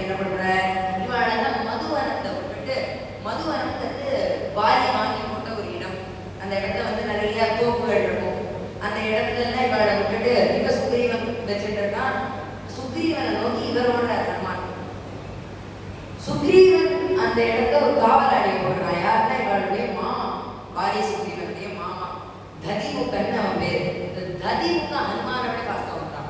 சுக்ரீவன் இந்த மாதிரி உன் மனத்தை அழிச்சுட்டு இருக்காப்பா. சுக்ரீவன் பார்த்தான். லக்ஷ்மணனுக்கு கோபம் வந்துட்டு, இது என்ன இது போனவன் எப்படி இவ பண்ணிட்டு இருக்காளே. அப்ப சுக்ரீவனுக்கு சமாளிக்க தெரிஞ்சுட்டு காட்டினா, இல்ல இந்த மாதிரி என்ஜாய் பண்றானா கண்டிப்பா சீதாவை பார்த்திருப்ப. அந்த கூட்டத்துல சீதாவை பார்க்கறதுக்குரிய சாமர்த்தியம் யாருக்கு இருக்குன்னா ஹனுமான் பார்த்திருப்பார். அதனாலதான் கொண்டாடுறா. நீங்க கவலைப்படாதீங்க, நமக்கு நல்லதுதான். ராமன் சீதாவை பார்த்துட்டானா அப்படிங்கும்போது அப்படின்னு ஹனுமான் வந்துட்டார். அவர் சொல்ற, அண்டனின் கற்பிலை கனிய கண்களால் தெஞ்சிரை அலைக்கடல் இலங்கை தென்னகர். ராமா, கற்பிற்கு அணிய கண்களால், அந்த கற்பு அப்படிங்கிற ஒரு சாசிட்டிக்கு ஒரு மகுடம் போல இருக்கக்கூடிய சீதையை பார்த்துட்டேன் ராமா அப்படின்னு பாசிட்டிவா விஷயத்த. சீதையை எப்படின்னு ஆரம்பிச்சுக்கலாமே, வாக்ஷாதுரியம் அங்கதான். சீதையை பார்த்துட்டேன்ப்பா. நம்மளா இருந்தா என்ன சொல்லியிருக்கோம், சீதையை நான் பார்த்துட்டேன். சீதையை அப்படின்னு போட்டுட்டாடா, இல்ல சீதையை என்ன பண்ணிட்டா அப்படிங்கிற ஒரு எண்ணம் கூட ராமர் வரக்கூடாதான். கண்டேன், பார்த்துட்டேன் சீதையை அப்படின்னு, கண்டேன் சீதையை அப்படின்னு ஹனுமான் தன்னுடைய வாக்ஷாதுரியத்தை அந்த இடத்துல காட்டினாராம். ராமருக்கு அவ்வளோ பிரியம். அவர் பார்த்தார், சூக்ஷ்ம ரூபதரி சியதிகாவா விகட ரூபதரி லங்க ஜலாவா பீம ரூபதரி அசுர சம்ஹாரே ராமச்சந்திர கே காஜ சம்வாரே காய சஜீவன லகன जियाये श्री रघुवीर हर्षि मुरलाये रघुपति कीर्ति बहुत बढ़ाये उम मम प्रिय भरत समभाई सहस वदन तुमरो यश गावे अस कहि श्रीपति कंठ लगावे सनकादिक ब्रह्मादि मुनीषा नारद शारद कवितर ईशा यम कुबेर दिक्पालक मान्य कवि कोमृत कवि सहज जानते तुम उपकार सुग्रीव लीन्हा राम मिलाय राज बड़ दीन्हा राम लक्ष्मण जानकी जय बोलो हनुमान की राम लक्ष्मण जानकी जय बोलो हनुमान की तुम मम प्रिय भरत समभाई ஆலிங்கனம் பண்ணிட்டாராம். இங்க ஒரு சூக்ஷ்மம் இருக்கு. ராமர் கிட்டே இருந்து போகும்போது ஹனுமானுக்கு ஆலிங்கனம்லாம் ஒன்றும் கிடைக்கல. மகாலட்சுமியான சீதை கிட்டே இருந்து திரும்பி வரும்போது ஆலிங்கனம் வாங்கிட்டார். எப்பவுமே ராமர் விஷ்ணு கிட்ட டைரக்டா அப்பீல் பண்ணக்கூடாது. மகாலட்சுமி கிட்ட இதே ஸ்ட்ராட்டஜி தான் பத்ராச்சல ராமதாசர் எத்தனையோ ராமகீர்த்தனை எழுதினார். சீதையை வச்சு ஒரு கீர்த்தனம் சீதம்மான்னு எழுதினார். அவ்வளவுதான். அடுத்த நாளே வந்தா ராம லட்சுமணா வந்தா அந்த நவாப்ட காசை கொடுத்தா பத்ராச்சல ராமதாசரை ரிலீஸ் பண்ணாங்க. இந்த மாதிரி மகாலட்சுமியுடைய கடைக்கண் பார்வை, நான் தான் சங்கராச்சாரியர் வந்து உன்னுடைய கடைக்கண் பார்வையாவது காட்டுமான்னு கனகதாரார் இருக்கிறார். இப்படி இந்த மகாலட்சுமியுடைய அனுகிரகத்தினால ஹனுமானுக்கு ஆலிங்கனம் கிடைச்சது. ஆலிங்கனம் வாங்கின ஹனுமான் அதுக்கப்புறமா இந்த மாதிரி எல்லாம் இருக்கு, சீதை ராவணன் கிட்ட இருக்கா, நம்ம போனா காப்பாத்திடலாம் அப்படின்னு சொன்ன உடனே ராம சேதுவை கட்டி ராமர் எல்லாம் பண்ணி லங்கா பிரவேசமாயி லங்கையில யுத்தம் நடக்கிறது. யுத்த பூமியில எல்லாரும் வரா. கும்பகர்ண வதம் ஆனது. இந்திரஜித் வரான். இந்த இந்திரஜித் வந்தப்ப என்ன ஆயிடுது, இந்திரஜித் வந்து நாக அஸ்திரம் பிரயோகம் பண்ண தெரிஞ்சவன். இந்த நாக அஸ்திர பிரயோகத்தினால எல்லாரையும் மயக்கம் போட வச்சிடறான். ரெண்டாவது தடவை தான் லக்ஷ்மணன் மட்டும். முதல் தடவை பண்ணச்சே எல்லாரும் மயக்கம் போட்டு வருகிறான். அப்ப கருடன் தரர் கம்பராமாயணத்துல அந்த படலம் ரொம்ப சிறப்பு. நாகபாஷ படலம் கருடன் வந்து காப்பாத்துறாரு. கருடன் காப்பாத்தியாச்சு. ரெண்டாவது தடவை நாகத்தை பிரயோகிக்கிறான். இந்த தடவை எல்லாருமே விழிச்சுட்டா. அதுக்கு ஒரு ஸ்லோகமே உண்டு. அஞ்சனா சுப்ரஜாயேன மதிரிச்சா ஏன ஹனுமான் வானராஸ்ரேஷ்டா பரந்தத்யா கொச்சித்து தத்தே மாருதஸ்ததான்னு ஜாம்பவான் கேட்பார். எப்ப ராமலட்சுமணாலாம் வேண்டாமா விபீஷணருக்கு பதில் கேட்டு ஹனுமான் முடிச்சுட்டானா நாகாஸ்திரத்தை அப்படின்னு ஜாம்பவான் எடுக்கிறது.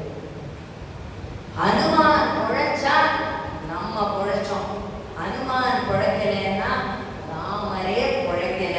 ஏன்னா பகவானை விட பாகவதோத்தமர் நமக்கு ரொம்ப அருகாமையில் இருக்கக்கூடிய ஆனா ரொம்ப உயர்ந்தவர் அப்படின்னு நம்மளுடைய தாத்பரியத்தை தத்துவத்தை என்ன ஜாம்பவான் எடுத்துக்கிறார். அதுக்கப்புறமா ஹனுமான் இந்த மாதிரி ராமலக்ஷ்மணா எல்லாரும் எழுந்துட்டாளான்னு பார்க்கறப்ப லக்ஷ்மணருக்கு மட்டும் பலமா அடி வாங்கிட்டார், அவரால் எழுதுக்க முடியல. அப்ப லக்ஷ்மண சஞ்சீவினி மந்திர சஞ்சீவினி மூலிகையினால லக்ஷ்மணனை காப்பாற்ற முடியும்னு சுஷேனர் சொல்றார். அப்ப சுஷேனர் சொன்னதை கேட்டு சஞ்சீவினி எங்க கிடைக்கும் அப்படிங்கிறார் ஹனுமான். அது கைலாசத்துடைய உப பர்வதமான அந்த மலையில கிடைக்கும்பா சஞ்சீவினி பர்வதம். அந்த பர்வதத்துல மூலிகை இருக்கும், அந்த மூலிகையை போய் எடுத்துக்கலாம். மூலிகையை மட்டும்தான் எடுத்து சொல்லியிருக்காரு. ஹனுமானுக்கு இந்த மலை டிஃபரன்சியேஷன்லாம் தெரியாது. அது ராத்திரி போனா அந்த மூலிகை எப்படி இருக்கும், அந்த மூலிகை எப்படி இருக்கும், மனம் வீசும் அப்படின்னு கண்டுபிடிச்சிக்கலாம். பகல்ல போனா எல்லாம் பச்சை பச்சையாக தான் இருக்கும், எதுவும் கண்டுபிடிக்க முடியாது. அப்ப ஹனுமான் பார்த்தார், சரி we better can live there mountain itself. அந்த மலையே தூக்கி பிடிச்சார். மலையே தூக்கி பிடிச்சதுனால தான் அவருக்கு சிறப்பா, அந்த மலையை தூக்கி பிடிக்கிற சமயோஜிதம் இருக்கிறதுனால அவருக்கு சிறப்பு. அந்த மலையை தூக்கிட்டு அப்படியே பறந்து பாஸ்கரனுக்கு சமமா ரவி போல சூரியன்கிறவர் அவருடைய ஆச்சாரியர், அவருக்கு சமமா ஒரு வேகத்தை வந்தாராம். அவரை விட வேகத்தில் வந்துட்டான். அப்ப ராவண பார்த்தான், சூரியனை விட யார் வேகமா வரான்னு பார்த்தா ஹனுமான். ஹனுமானை பார்த்த உடனே அப்படியே பயந்து விட்டான் ராவணன் அவனுடைய மாடலேருந்து. அப்பதான் அவனுக்கே புரிஞ்சுது, இந்த ஹனுமான் கிட்ட மோதிக்கப்படாதுப்பா, இல்ல அவர் முடிச்சிருக்கோம் அப்படின்னு அவன் யுத்த காண்டத்துல அவன் வரும்போது ஹனுமான் மேல அவன் போட ஆரம்பிப்பான். அதுல கோபமாயிதான் ராமர் அவன் மேல போர் தொடுக்க ஆரம்பிப்பார். இந்த மாதிரி ஹனுமானுடைய சாகசங்கள் ஏராளம். இப்படி அவர் பண்ணிட்டே தான் போனார். சஞ்சீவினி பர்வதம், அப்புறம் யுத்த காண்டத்துல தேர் தாவி ஒவ்வொருத்தரையா வதம் பண்ணி கும்பகர்ண வதத்தப்ப ராமருக்கு தொண்ணூற்றி இதெல்லாம் பண்ணியிருக்காரு. இந்த மாதிரி ஹனுமானுடைய சாகசம். ஆனா ஹனுமான் அது எல்லாத்தையும் கிரெடிட் நம்ம மேல எடுக்கல. எல்லாத்தையும் அவர் பண்ணிட்டு all the credit goes to the name Rama. ராமநாமம் மேல எல்லாமே போயிடும். ராமநாமம் தான் எனக்கு செய்ய வைக்கிறதுக்கு காரணம் அப்படின்னு ஹனுமான் பெருந்தன்மை. அதையும் ஹனுமான் கிட்ட கத்துக்கணும். ராமன் இல்லாட்டி நான் ஒண்ணுமே இல்லை. இத்தனைக்கும் சுந்தரே சுந்தரி சீதா சுந்தரே சுந்தரி கதா எல்லாமே சுந்தரமா இருக்கே, அதனாலதான் சுந்தர காண்டம். இந்த ஹனுமானும் ராமனும் சுந்தரர்கள் தான், ரெண்டு பேரும் சம சுந்தரர்கள். வால்மீகி அவருடைய ராமாயணத்தை எடுக்கிறார், திலகரும் வியாக்கியானத்தை எடுக்கிறார்.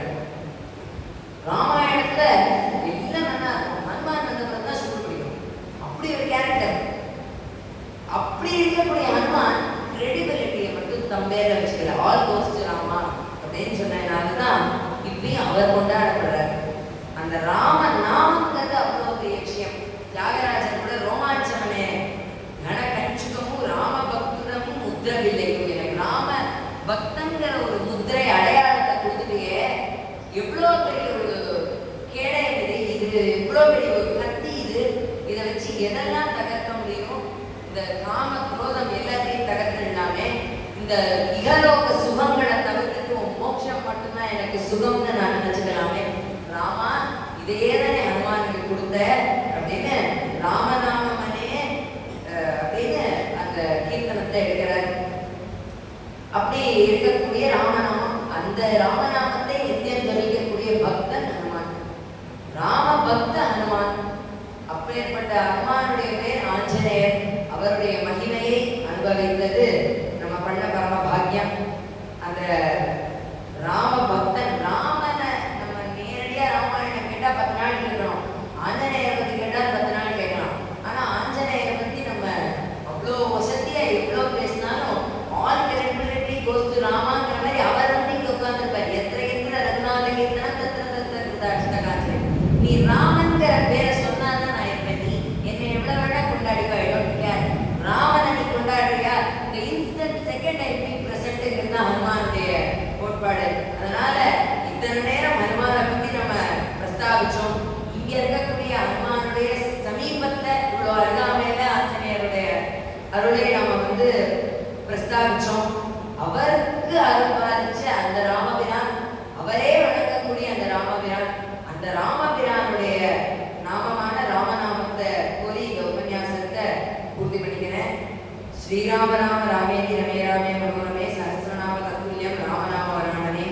श्रीराम राम रामेति रमे रामे मनोरमे सहस्रनाम तत्तुल्यं रामनाम वरानने श्रीराम राम रामेति रमे रामे मनोरमे सहस्रनाम तत्तुल्यं रामनाम वरानने शंकरं शंकराचार्यं केशवं रुद्रायणं सूत्रभाष्यकृतं वन्दे भगवन्तो पुनः स्वस्ति प्रजाभ्यः परिवारयन्तां गायेन मार्गेण महीषा गोब्राह्मणेभ्यो स्वस्ति नित्यं लोकाः समस्ताः सुखिनो भवन्तु कायेन